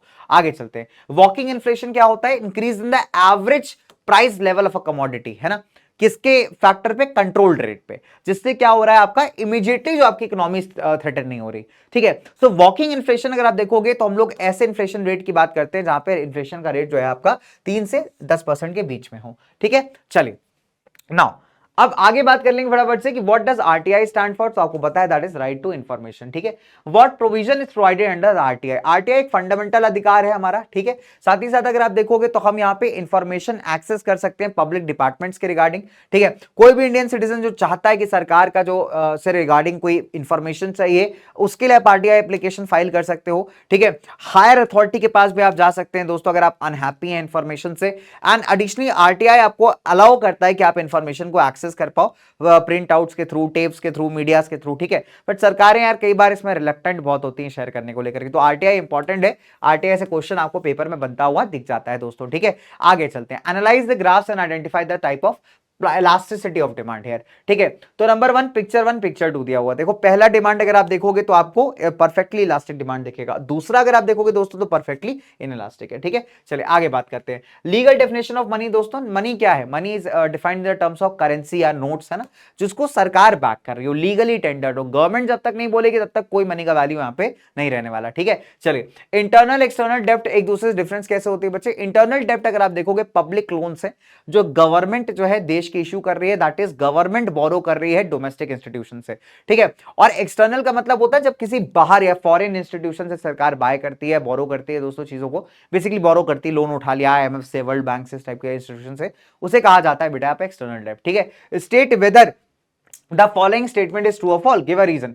Capital like printing machines tools are used in the process of production are subject to depreciation. बिल्कुल सही बात है, समय के साथ साथ इनका वैल्यू क्या होता जाएगा दोस्तों, कम होता चला जाएगा, ठीक है। चलिए स्टेटमेंट ट्रू है, ठीक है। आगे बढ़े जाते हैं। Define the term public finance दोस्तों, है ना, जहां पे सरकार किस प्रकार से जो है पैसा जो है इकट्ठा करके स्पेंड कर रही है, वो आ जाता है पब्लिक फाइनेंस के केस में, ठीक है। चलिए तो आगे बढ़े जाते हैं, ठीक है। What is the meaning of productivity of the land, तो डिफाइन कर देना प्रोडक्टिविटी ऑफ द लैंड, कैसे निकालोगे इसको, total amount of quantity produce upon total unit of the land use, कितना आपने लैंड यूज किया, ठीक है, उसके ऊपर कितना आपने सामान प्रोड्यूस किया, तो प्रोडक्टिविटी बता देगा। तीन factors affecting the productivity, natural, size of the land holdings और इंप्रूवमेंट ऑन द लैंड, ये तीनों फैक्टर्स हमें क्या करने बेटा यहाँ पे डिस्कस कर लेने हैं, ठीक है। सेंट्रल और कमर्शियल बैंक में इंपॉर्टेंस, बहुत प्यारा क्वेश्चन दोस्तों, वेरी वेरी इंपॉर्टेंट है, एक सेंट्रल और कमर्शियल बैंक के बीच का डिफरेंस क्या होता है, ठीक है। तो आपको बता देना सेंट्रल बैंक टॉप इंस्टीट्यूशन है, कमर्शियल जो है आपका बैंकिंग सिक्योरिटीज वगैरह, मतलब जो पब्लिक को बैंकिंग करता है वो आपका कमर्शियल बैंक हो जाता है, ठीक है। गवर्नमेंट ओन्ड होता है, अगर आप देखोगे प्राइवेटली ओन्ड होता है मोस्ट ऑफ द टाइम, ठीक है। सेंट्रल बैंक का मेन गोल क्या होता है, रेगुलेट करना है यहाँ पे नेशन के बैंकिंग फाइनेंशियल सिस्टम को। इनका क्या होता है, क्रेडिट क्रिएशन हो गया, डिपॉजिट्स ऑफर करना, फाइनेंशियल सर्विसेज देना। तो ऐसे कोई भी 5 आप यहाँ पे क्या कर सकते हो बेटा, आंसर्स लिखो, पॉइंटर्स लिख सकते हो। RBI is the only bank with the sole authority to issue currency in India, very very very very important guys, बहुत बढ़िया भाई। तो ये रिपीट हो गया गाइस, ठीक है। अच्छा ओके, सो ये थोड़ा सा रिपीट हो गया है, ठीक है। तो तुम यहाँ पे आरबीआई वाले पॉइंट्स को एक्सप्लेन कर सकते हो, आरबीआई वाले जो पॉइंट्स है, ठीक है, मतलब सेंट्रल बैंक वाले पॉइंट्स को आप एक्सप्लेन कर देना, ठीक है, कि उसका टास्क क्या होता है, एंड हियर वी गो, ठीक है, वेरी वेरी सिंपल गाइस। अच्छा, पुराना वाला अगर आप देखोगे तो तुम ऐसे लिख सकते थे, what is the meaning of creeping inflation, creeping inflation important है, क्रीपिंग का मतलब होता है बहुत स्लोली जो है इन्फ्लेशन आपका इंक्रीज हो रहा है दोस्तों, ठीक है। तो जो रेट है इसका वो 1% से लेके 3% तक रहने वाला है, ठीक है। इंपॉर्टेंट बात, क्रीपिंग इन्फ्लेशन सेफ होता है, इंपॉर्टेंट होता है, अगर इकोनॉमी आपकी बड़ी होगी दोस्तों तो ऐसा इन्फ्लेशन आपको देखने को मिल जाता है, ठीक है। 3 कॉजेस बता दीजिए डिमांड पुल के, तो हमने जैसे कॉस्ट पुश देखा था, वैसे डिमांड पुल इन्फ्लेशन भी इंपॉर्टेंट है, दोनों में डिफरेंस आपको जो है देखने को मिल सकता है पेपर के अंदर, तो यस गाइस इट्स इंपॉर्टेंट, ठीक है। सो पुल बेस्ड जो होता है बहुत सिंपल सी बात है यहाँ पे, देखो पहला होता है डिस्पोजल इनकम आपकी बढ़ जाना, कि मान लीजिए अगर आप क्या हो रहा है कि आपके पास एक्स्ट्रा पैसा बच रहा है, तो आप चीजों को डिमांड करोगे दोस्तों, ज्यादा गुड्स एंड सर्विसेज को डिमांड किया जाएगा, उनका सप्लाई नहीं होगा मार्केट में उतना, तो अब वैसी बात है महंगी होने लगेगी इनका, है ना, इन्फ्लेशन आ जाएगा। पॉपुलेशन आपका बढ़ रहा है दोस्तों यहाँ पे, तो जो डिमांड है कंज्यूमर प्रोडक्ट्स का वो अब सी बात है तेजी से ग्रो करेगा, ठीक है। और यहाँ पे अगर आप देखोगे एक प्रेशर क्रिएट हो जाएगा हमारे मार्केट के अंदर डिमांड गुड्स एंड सर्विसेज पे, right, and hence we can say that यहाँ पे इन्फ्लेशन बढ़ सकता है। Increase in the money supply, है ना, ये एक one of the major reasons होते हैं। अब आदमी को बहुत सारा लोन शोन मिल रहा है, ठीक है, अब आदमी क्या कर रहा है, उसको उस पैसे को लेकर के ना अननेसेसरी चीजों को बाय करने चला जाएगा, एंड आपके पास उसका सप्लाई नहीं है ना। अब जैसे कार लोन्स बहुत ज्यादा दे दिए हमने, ठीक है, तो क्या होगा यहाँ पे कि हर आदमी कार लेने पहुंचा जा रहा है, बट क्या उतना प्रोडक्शन हो रहा है, द आंसर इज नो। तो हेंस क्या होगा, उस पर्टिकुलर कमोडिटी का प्राइस बढ़ जाएगा मार्केट में, ठीक है। तो ये हो सकता है हमारा डिमांड पुल इन्फ्लेशन, ठीक है। ओवरड्राफ्ट क्या होता है, अभी थोड़ी देर पहले हमने कस्टमर हम लोग पढ़ करके चले आए थे, ठीक है। जब कभी भी कस्टमर ओवरड्राफ्ट लेता है तो दैट मींस कि इसके पास मतलब जो देखो होता क्या, एक अकाउंट क्रिएट किया जाता है ओवरड्राफ्ट के अंदर ना, उसमें एक सर्टेन लिमिट आपको दी जाती है। अब मजे की बात क्या है कि इंटरेस्ट आपका उतने पे ही लगेगा जितना आपने मनी निकाला है उस पर्टिकुलर अमाउंट से, लिमिट से, ठीक है। तो that is the best part guys, right. आगे चलते हैं, डिमांड एंड फिक्स्ड डिपॉजिट पे क्वेश्चन आता हुआ है ना, ये दोबारा रिपीट होता हुआ, वेरी वेरी इंपॉर्टेंट क्वेश्चन दोस्तों, ठीक है। तो यहाँ पे हम लोग उसको देख लेंगे, state and explain the law of demand with the help of hypothetical schedule, very important दोस्तों, लॉज के आधार पे क्वेश्चन आ जाएगा कि लॉ ऑफ डिमांड को समझाइए, ठीक है, with the help of hypothetical schedule. तो कोई भी ऐसा शेड्यूल आप बना लेना, आप यही शेड्यूल का इस्तेमाल कर सकते हैं यहाँ पे, ठीक है, और लॉ ऑफ डिमांड को आप समझा देंगे। आप क्या कहोगे, लॉ ऑफ डिमांड क्या कहता है भाई, सिंपल सी बात है, अगर प्राइस कम होगा तो आदमी ज्यादा सामान को डिमांड करेगा, ठीक है, तो प्राइस लगातार कम होता जाएगा, सामान आपका डिमांड जो है बढ़ता जाएगा, इसको आप सिंपल समझा दो भाई, ठीक है, वेरी वेरी सिंपल गाइस, ठीक है। अब इसमें आप इंडिविजुअल कर्व भी निकाल सकते हो, मार्केट कर्व भी निकाल सकते हो, दोनों ही पॉसिबल है, ठीक है, दोनों बोला जाए दोनों निकाल देना, ठीक है। State whether the demand will be elastic और inelastic, give reasons for your answer, ठीक है। अच्छा ओके, तो ये तो एप्पल्स वाला हो गया। देखो इलास्टिक डिमांड का आंसर देना हमें, इलास्टिक, देखो जो हमारा डिमांड है सॉल्ट के लिए वो इनइलास्टिक होगा, बिकॉज नमक क्या होता है कि ऐसा कमोडिटी है दोस्तों यहाँ पे जो आदमी खरीदता है और बहुत ही स्मॉल पोर्शन ऑफ इनकम अपना जो है स्पेंड करता है इसके ऊपर, हेंस इसका प्राइस अप डाउन होता है, तो कुछ खास फर्क इसमें पड़ने वाला नहीं है। State weather demand will be elastic और इनइलास्टिक, ठीक है। अच्छा ओके, सो आगे बढ़े आते हैं दोस्तों, यहाँ पे कार की बात की जा रही है, ठीक है, if you talk about the car, ठीक है।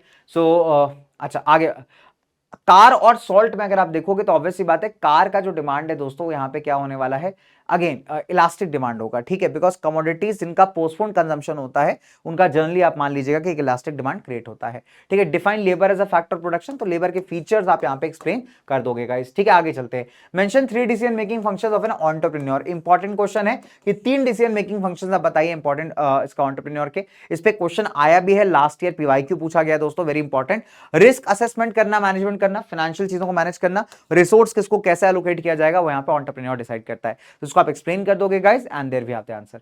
आगे चलते हैं, कंज्यूमर्स को एक्सप्लॉइट क्या कैसे किया जाता है, 5 नंबर में तुम्हें सवाल पेपर के अंदर देखने को मिल सकता है। देखो पहली बात, गलत प्राइसिंग के थ्रू, दूसरा है मिलावट अडल्ट्रेशन के थ्रू, तीसरा है रॉन्ग एडवर्टाइजिंग के थ्रू, ठीक है, चौथा है फॉल्स वेट्स एंड मेजरमेंट्स का इस्तेमाल करना, पांचवा मोनोपोलिस्टिक प्रैक्टिसेस को यहां पे यूज करना। ये 4-5 पॉइंटर्स आप लिखेंगे for the exploitation of the हमारे दैट इज कंज्यूमर्स, ठीक है। चलिए आगे बात करते हैं, very very very important question guys, direct और इनडायरेक्ट टैक्स पे तुम्हें सीधा सवाल मिल सकता है कि डायरेक्ट और इनडायरेक्ट टैक्स बच्चे डिफरेंस क्या होता है। देखो डायरेक्ट टैक्स की अगर हम बात करें, जैसे इनकम टैक्स हो गया, सीधा तुम्हारे इनकम पे लगा दिया गया, ठीक है, और इसका अगर आप देखोगे इंपैक्ट भी आपको एकदम सीधा सीधा देखने को मिलेगा, ठीक है। इनडायरेक्ट अगर आप देखोगे तो डायरेक्टली नहीं लगाया जा रहा, बट प्रोडक्ट्स या गुड्स एंड सर्विसेज पे लगा दिया जा रहा है, सो इनडायरेक्टली अगर आप देखोगे इसका इंपैक्ट आपको दिख रहा है, ठीक है। ये आपके अर्निंग्स एंड एसेट्स पे इंपैक्ट करेगा। ये अगर आप देखोगे दोस्तों यहाँ पे अलग अलग इंडिविजुअल्स के हिसाब से लगाया जाता है, ठीक है, तो मतलब इनडायरेक्ट इंपैक्ट आपको दिखेगा।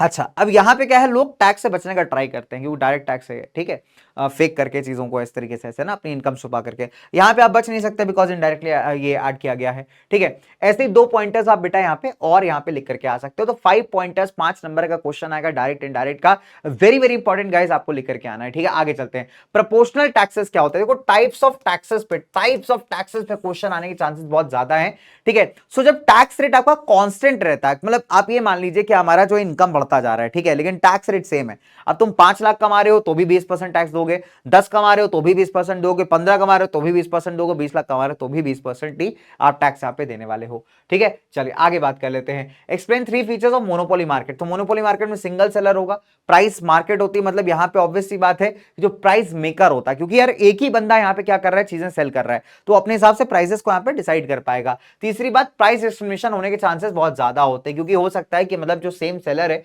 अलग अलग बायर्स को अलग अलग प्राइसेस पे सामान बेचे। मैंने आपको एग्जांपल दिया रेलवेज का, ठीक है, कि रेलवेज जो है अर्ली टिकट्स बाय करो सस्ते पड़ते हैं दोस्तों, तत्काल प्रीमियम तत्काल में बाय करोगे तो एग्जेसिवली आपको महंगे मिलने वाले हैं, ठीक है। तो इस तरीके के अगर आप देख सकते हो डिस्क्रिमिनेशन होगी।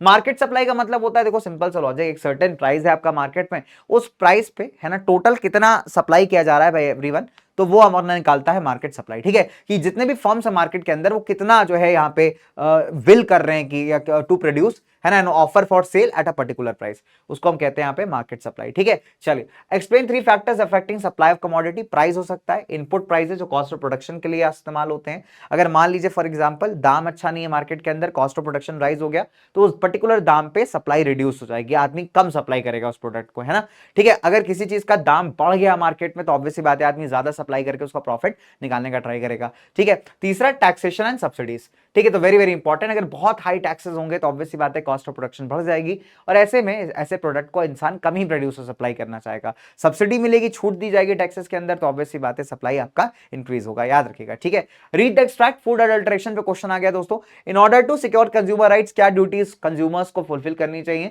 2 harmful effects of food adulteration, ठीक है। सो कंज्यूमर की ड्यूटीज, इन्फॉर्म चॉइसेस होनी चाहिए, कंज्यूमर अपने अधिकार से अवेयर होने चाहिए, क्वालिटी को लेकर के आप कॉन्शियस हो, कोई भी 3 लिख देना, ठीक है। हार्मफुल इफेक्ट्स, हेल्थ प्रॉब्लम्स हो सकते हैं, इंप्योरिटी बढ़ सकती है फूड के अंदर, है ना, क्योंकि अगर आप देखोगे इंप्योर हो जाता है अडल्ट्रेटेड खराब खाना, है ना, कोई भी फूड आइटम अगर आप देखो जिसमें मिलावट की गई है, राइट। चलिए आगे चलते हैं, अब यहां पे कुछ बेहतरीन से क्वेश्चन आते हुए 10-15 मिनट में आपके और लूंगा, उसके बाद क्लास को हम लोग यहाँ पे वाइंड अप करेंगे दोस्तों, ठीक है। चलिए तो मैं यहाँ पे ट्राई कर रहा हूँ ज्यादा से ज्यादा क्वेश्चन यहाँ पे करा पाऊं। सो नंबर 1, पहले तो इसको शिफ्ट कर लेते हैं थोड़ा सा, यार ये शिफ्ट कैसे होगा, ये शिफ्ट हो जाना चाहिए, कैसे होता है भाई, ये इधर से ना इजी रहता है गाइस, इधर से इजी रहता है, सॉरी, तो इधर से मेरे को भी करने में इजी रहता है। अच्छा ये हो गया, सॉर्टेड है। चलिए, सो क्वेश्चन कहता है यहाँ पे, सभी बच्चे ध्यान से देखेंगे बहुत बढ़िया तरीके से, ठीक है। तो क्वेश्चन कहता है बेटा यहाँ पे कि दैट इज कार इंडस्ट्री किसका एग्जांपल है ना, as an example of oligopoly market, और ये किसके बीच में लाई करती है दोस्तों, तो ये बेसिकली लाई करती है मोनोपोलिस्टिक और मोनोपोली के बीच में, ठीक है। चलिए, तो अगला question, which activities currently linked to a type of deposits that provides interest. तो इंटरेस्ट कौन प्रोवाइड करेगा यार, देखो बहुत सिंपल सी बात है। देखो इंटरेस्ट आपका अच्छा, क्वेश्चन कहता है which activities currently link to the type of deposit.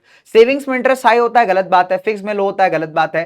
Current या डिमांड वेरी लो होता है, गलत बात है। रेकरिंग में हाई होता है, बिल्कुल सही बात है। तो करेक्ट आंसर में ऑप्शन नंबर डी के साथ जाएंगे भाई, कि रेकरिंग डिपॉजिट्स क्या होते हैं, कि हर महीने आप कुछ पैसा डिपॉजिट कर रहे हो, उस पर इंटरेस्ट रेट आपका अप्लाई हो रहा है, तो रेकरिंग के अंदर सबसे हाई होता है।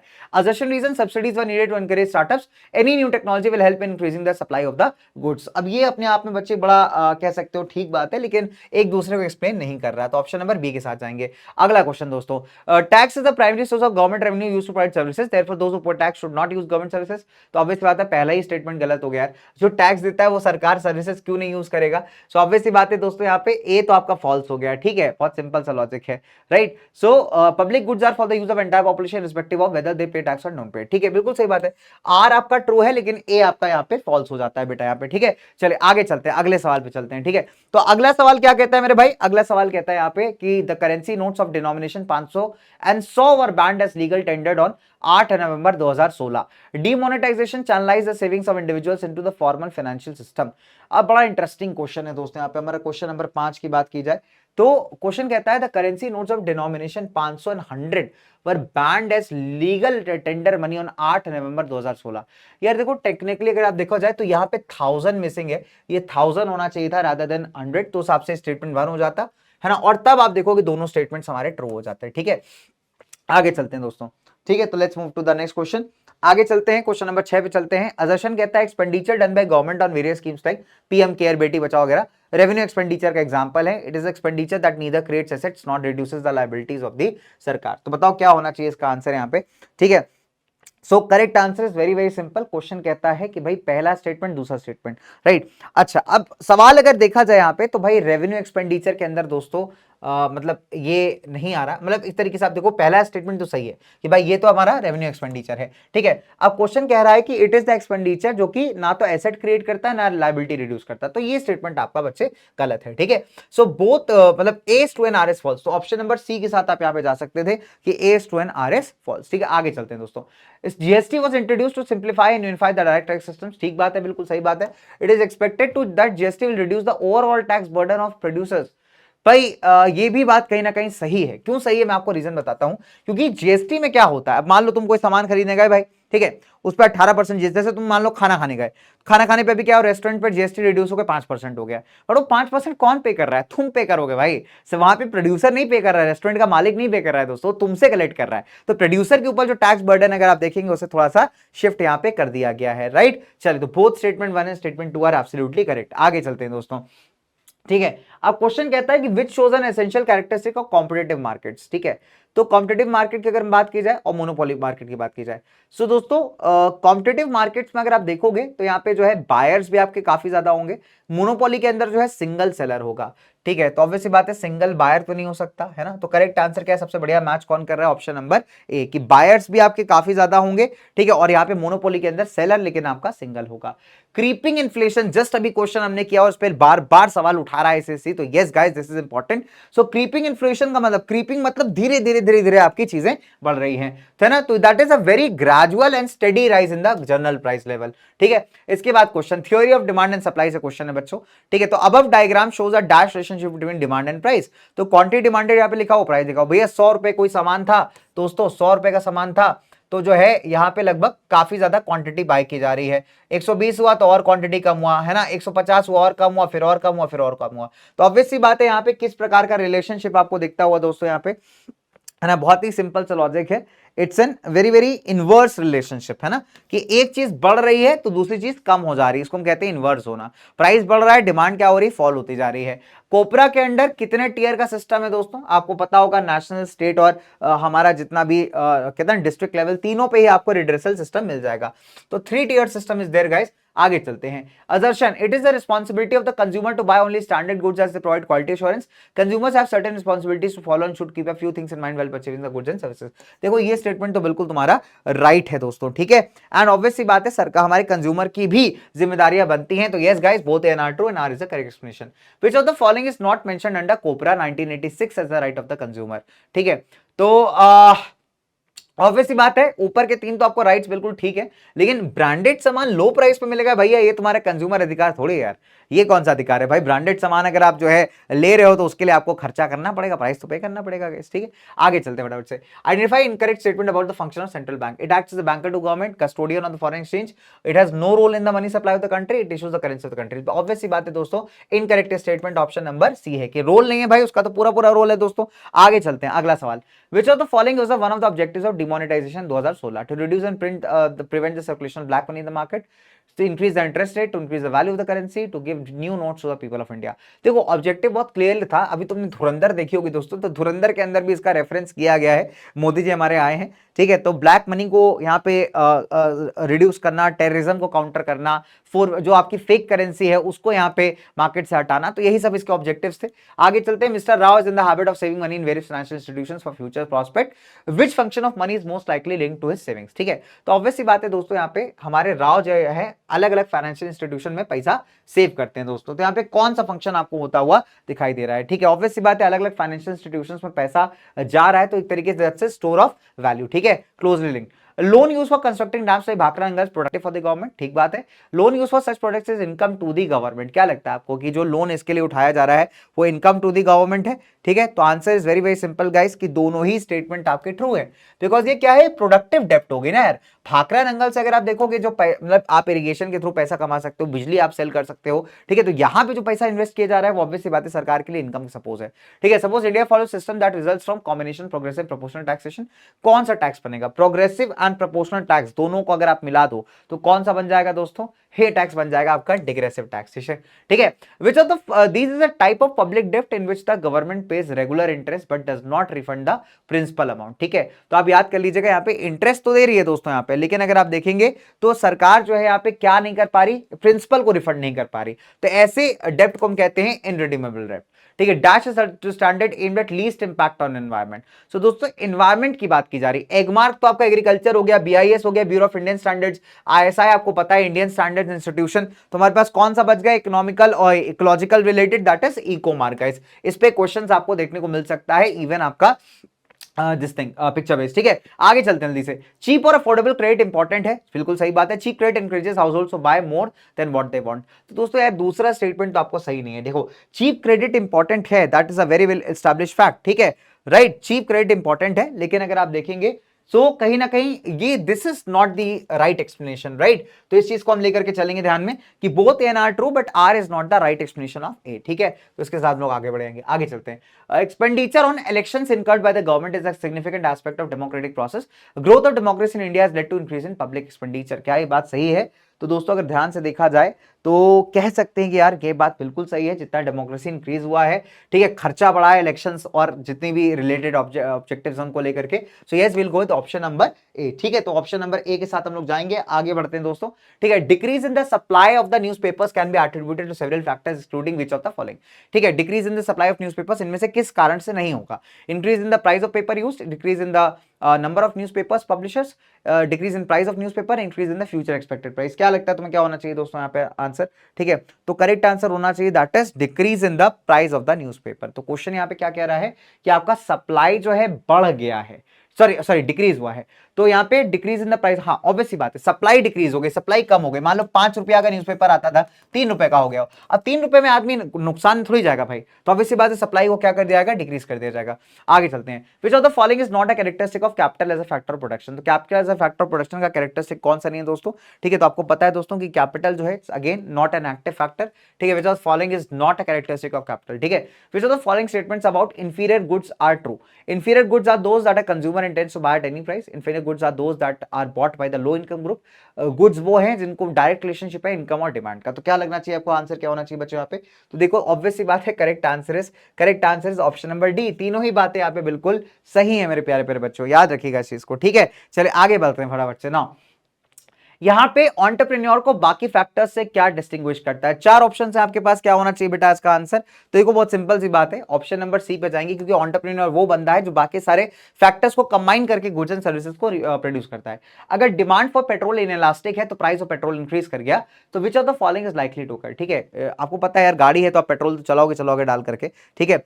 तो यहां पे हमने क्या देखा कि अगर मान लीजिए प्राइस यहां पे इंक्रीज कर भी जाता है तो क्वांटिटी भी क्या इंपैक्ट आएगा भाई? क्वांटिटी बहुत कम, बहुत ही रिलेटिवली स्मॉल अमाउंट से ही फॉल होगी, बिकॉज ये ज्यादा इंपॉर्टेंस इस पे प्राइस का पड़ता नहीं है दोस्तों। विच of the following scenarios is example of increase in supply? चलो चार ऑप्शन है, फटाफट से देखो। इंक्रीज इन सप्लाई किससे आ जाएगा दोस्तों? ऑब्वियस सी बात है, अगर मान लीजिए टेक्नोलॉजी बेहतर हो गई जिससे चीजें सस्ती हो गई, ठीक है, तो ऑब्वियस सी बात है यहाँ पे मैन्युफैक्चरिंग जो है स्मार्टफोन्स की थोड़ा इंक्रीज हो सकती है, ठीक है। चलिए स्लाइड डिक्रीज अगर आता है प्राइस ऑफ कॉन्सर्ट टिकट्स में by its promoters leads to a significant increase in demand, ठीक है। What would be the elasticity of demand for concert tickets? अब ये बड़ा इंटरेस्टिंग क्वेश्चन है। कॉन्सर्ट टिकट्स की बात की जाए यहाँ पे, ठीक है, तो यहाँ पे डिमांड कैसे हो जाएगी? देखो अगर सस्ता हो जाएगा तो ऑब्वियस सी बात है ना, आदमी जो है ज्यादा डिमांड करेगा, उसको ज्यादा देखने की ट्राई करेगा, तो डिमांड प्राइस के हिसाब से इलास्टिक है। आगे चलते हैं। Knowledge of price elasticity of demand is important for governments while determining the price of goods and services such as transport communication, ठीक है। दूसरा वाला रीजन पढ़ो, उसका करेक्ट आंसर क्या होना चाहिए बच्चे? तो बहुत सिंपल सा लॉजिक है कि दोनों ही स्टेटमेंट्स राइट हैं, बट अगर आप देखोगे तो करेक्ट एक्सप्लेनेशन यहाँ पे रीजन नहीं कर पा रहा है, ठीक है। चलो आगे चलते हैं। अगला क्वेश्चन आता हुआ कि assertion with the rise in the price of corn and soybeans the farmer will shift their production to corn and soybeans। ठीक बात है। लॉ ऑफ सप्लाई कहता है कि अगर डायरेक्ट रिलेशनशिप है between price and supply of a good. क्या बात है दोस्तों, यहाँ बिल्कुल सही बात है ना। देखो ऑब्वियस सी बात है यार, अगर ज्यादा दाम अच्छा मिल रहा है किसी क्रॉप का तो ऑब्वियस सी बात है आदमी उस पर शिफ्ट हो जाएगा। यही तो लॉ ऑफ सप्लाई भी आपसे कह रहा है, ठीक है। Above two images are identified as dash, बताइए डैश टाइप ऑफ डिमांड, ठीक है। रैकेट और ये हमारा लूडो है, ठीक है, बताओ कौन सा टाइप का डिमांड है बच्चों यहाँ पे, ठीक है। तो ऑब्वियस सी बात है ये जो बॉल है आपका और रैकेट, ये एक साथ डिमांड किया जाएगा, और आपका लूडो और आपका इसका जो डाइस होता है ये भी एक साथ डिमांड किया जाएगा। तो ऑब्वियस सी बात है guys, these are complementary goods. आगे बढ़ते हैं। Factor which does not influence the process of capital formation in economy is dash, बताइए कौन सा फैक्टर यहाँ पे इंपैक्ट नहीं करता है? फटाफट से बताएंगे बच्चों यहाँ पे, ठीक है। तो ऑब्वियस सी बात है that is capital of savings, right. चलिए when Mr. XYZ experience a yearly increase in the tax base but the tax rate remains the same, तो हमने पढ़ा था इसको हम क्या कहते हैं? प्रोपोर्शनल टैक्सेशन सिस्टम कहा जाता है। सो ऑप्शन नंबर आप किसके साथ जाएंगे? डी के साथ जाएंगे, ठीक है। आगे चलते हैं दोस्तों। Inflation cause by enhance wages, तो वेज एनहांस हो रही है मतलब कॉस्ट ऑफ प्रोडक्शन हाई हो रहा है, that means cost plus inflation यहां पे हो रहा है दोस्तों, ठीक है। चलिए अब यहां पे इसी के साथ मैं आपको कुछ बातें और बताना चाहूंगा भाई। कुछ क्वेश्चंस मैंने आपके लिए और डाले हुए हैं यहाँ पे गाइस, है ना। So there are few more questions, ठीक है। आप जैसे फॉर एग्जांपल इस टाइप का आपको सवाल दे दिया कि economic recession and global health crisis जो है पब्लिक डेप्ट को बढ़ा रहा है लगातार। सो क्वेश्चन कहता है considering the surge in public डेप्ट levels due to economic recession, ठीक है, what specific factors contribute to escalation, मतलब पब्लिक एक्सपेंडिचर ऐसे केसेस में कैसे बढ़ सकता है, ठीक है। तो ये आप बता सकते हो कि भाई सोशल सिक्योरिटी सरकार को देनी रहती है, उसके लिए सोशल सर्विसेज चाहिए होती है, पब्लिक एक्सपेंडिचर बढ़ जाता है। इंडिया का मिलिट्री स्पेंडिंग अगर आप देखोगे थर्ड लार्जेस्ट रहा था। तो why there is a need for defence expenditure, है ना। रीसेंट टाइम्स में expenditure on war related goods को किस टाइप ऑफ एक्सपेंडिचर में माना जाएगा? तो भाई रेवेन्यू एक्सपेंडिचर होगा, और कांस्टेंट थ्रेट जो आपको मिल रही फॉरेन एग्रेशन से उसके लिए ये इंपॉर्टेंट है। फिर क्वेश्चन कहता है कि investment in infrastructure productive capacity have a large multiplier impact on growth and employment, है ना, ये यूनियन मिनिस्टर ने कहा था दोस्तों। अच्छा बताइए discuss the type of expenditure, तो अगेन ये कैपिटल बिल्डिंग हो रही है, यहाँ पे आप खर्च कर रहे हो जिससे और कैपिटल प्रोड्यूस हो रहा है, ठीक है। नॉन रिकरिंग है, डेवलपमेंटल भी है, ठीक है। आगे चलते हैं दोस्तों। Image given below represents the different factors affecting demand, analyse the impact of these factors on demand for normal goods, ठीक है। चलिए ये क्या है? अलग अलग आपको फैक्टर्स दे दिए गए हैं जो डिमांड को इंपैक्ट कर रहे हैं, ठीक है। इसका इंपैक्ट बताइए, ठीक है, डिमांड फॉर नॉर्मल गुड्स। देखो सिंपल सी बात है, या तो इंक्रीज होगी या तो डिक्रीज होगी डिमांड, ठीक है। फिर एक कर्व आ गया, identify the movement of the supply curve as per the direction given the arrow, ठीक है। तो आपको दिख रहा है कि राइट की तरफ आपको शिफ्ट यहाँ पे दिखाई दे रहा होगा, है ना। तो क्वेश्चन बहुत सिंपल है कि इंक्रीज हो रहा है सप्लाई, और हो सकता है कि एडवांस टेक्नोलॉजी इसका फैक्टर रहा हो, ठीक है। चलिए तो अब यहां पे मैं आपको कुछ बातें बता देता हूं। तो जैसे हमने कई सारे क्वेश्चंस बेटा यहां पे अभी किए, आपके लिए और भी कई सारे क्वेश्चंस मैंने इस पीडीएफ में डाले हुए हैं दोस्तों, ठीक है। अब यहां पे कुछ इंपॉर्टेंट बातें जो मैं आपके साथ शेयर करना चाहूंगा बेटा, बहुत सिंपल है कि आपको यहां पे किन किन बातों पर ध्यान रखना है। देखो जो मैं आपको बताता जा रहा हूं, नंबर 1 आपका प्रोडक्टिव मैकेनिज्म, ठीक है। ये वाला जो टॉपिक है प्रोडक्टिव मैकेनिज्म का टॉपिक है दोस्तों यहाँ पे, है ना।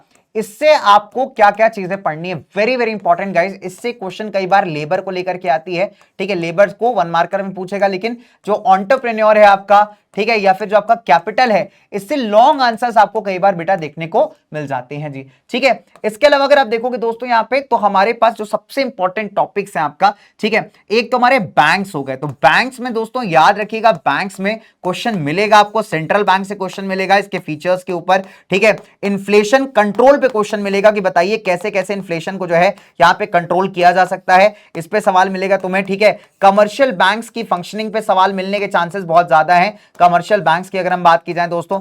साथ ही साथ इन्फ्लेशन के फैक्टर्स पे, इन्फ्लेशन के टाइप्स एंड फैक्टर्स पे तुम्हें क्वेश्चन मिलेगा, याद कर लीजिएगा, इन्फ्लेशन के टाइप्स पे और फैक्टर्स पे, यहां पे टाइप्स एंड फैक्टर्स पे यहां पे तुमको यहां पे डिफरेंशिएट बेस्ड क्वेश्चंस मिल सकते हैं, ठीक है। इसके अलावा दोस्तों यहां पे याद रख लेना, जो theory of demand and supply है, इससे तगड़े तुम्हें क्वेश्चंस मिलेंगे, ठीक है। तो theory of demand and supply ये बहुत अच्छे से करके जाना है तुमको बेटा, यहां पे बहुत प्यारे तरीके से करके जाना है theory of demand and supply को मेरे प्यारे बच्चों, ठीक है। यहां से तुम्हें याद रखना जो ग्राफ्स हैं इसके, जो डिमांड कर्व हैं, बहुत बहुत बहुत इंपॉर्टेंट है। तो यहां से तुम्हें क्वेश्चन देखने को मिलेगा। एक कंज्यूमर राइट्स का क्वेश्चन तुम्हें आएगा ही आएगा, consumer movement, consumer rights, very very important guys. Consumer rights से क्वेश्चन आ रहा है, लगातार आ रहा है बेटा यहां पे, ठीक है। एक तुम्हें टैक्सेस के ऊपर क्वेश्चन पूछेगा कि टैक्सेस की जो है टाइप्स आप बता दीजिए यहां पे, ठीक है, टैक्सेस के टाइप्स आपसे पूछ लेगा, ठीक है। एक तुमसे सवाल पूछेगा डीमोनेटाइजेशन को लेकर के, बिकॉज अभी अगर आप देखोगे तो यहां पे कई बार जो है मतलब इस तरीके के paragraph based, case study based questions आपको देखने को मिले हैं, ठीक है। So these are those topics जिसको तुम्हें करके जाना ही जाना है मेरे प्यारे प्यारे बच्चों, बहुत बहुत बहुत इंपॉर्टेंट है, ठीक है। तो इसको बढ़िया से बैठ करके रिवाइज करो मेरे प्यारे बच्चों, और मैंने कई सारे क्वेश्चंस आपके लिए डाले हुए हैं यहाँ पे इस पीडीएफ में, इसको अच्छे से देखो एक बार, है ना। और मेक श्योर कि जब आप रिवाइज कर रहे हो ध्यान से याद रखिएगा, इन सारे पॉइंटर्स को दिमाग में आप रख करके करोगे, ठीक है। चलिए, तो बहुत सारे क्वेश्चंस हमने प्रैक्टिस किया भी है ना, काफी सारे सवाल हमने लगाए यहाँ पे, और कुछ सवाल मैं आपके लिए दे रहा हूं फॉर द पर्पस, आप उसको आराम से देखो बैठ करके बढ़िया तरीके से, ठीक है। प्रॉपर आंसर्स वगैरह मैंने डाल दिए आप बच्चों के लिए, राइट। अब इसी के साथ हम लोग यहाँ पे लिखते हैं ऑल द बेस्ट एंड मेरे प्यारे प्यारे बच्चों, विवेला क्लास 10th, है ना, विवेला क्लास 10th। तो क्लास 10th आईसीएससी फाइनली एक फाइनल लास्ट सेशन आप सभी बच्चों के लिए, and all the very best guys, बढ़िया से मजा करके आना। और भाई मैं ऑनेस्टली बताऊं, इको का पेपर इजी आता है, पिछले 3-4 साल के पीवाईक्यूज आप देख लो, ऐसे मैंने डाले हुए हैं इस पे पीडीएफ के अंदर, ठीक है। लेकिन फिर भी आप पिछले 2-3 साल के पीवाईक्यूज आप रेफर कर सकते हो, वैसे भी आप डिस्कस्ड गाइस, ठीक है। कॉम्पिटेंसी के भी मैंने क्वेश्चंस डाल दिए हैं यहाँ पे काफी सारे, ठीक है। और स्पेसिमेन पेपर एक बार जरूर से देख करके आना कि उसमें क्वेश्चंस आने के चांसेस रहते हैं, ठीक है। तो स्पेसिमेन पेपर एक बार देख लेना अच्छे से। बाकी कोई नहीं यार, लगभग 1.25 घंटे के आसपास का वीडियो है, बढ़िया सा सभी बच्चों के लिए, तो आराम से मस्ती से जाओ, बढ़िया से एकदम कॉन्फिडेंटली करके आओ, बहुत टाइम है तुम्हारे पास। सो बाय गाइस, टीरेक्स आपसे विदा लेता हुआ for one last moment guys, मिलते हैं फिर किसी और मोड पे किसी और वीडियो में, तब तक के लिए हंसते रहिए, मुस्कुराते रहिए, लव यू मेरे बच्चा पार्टी, एंड बाय।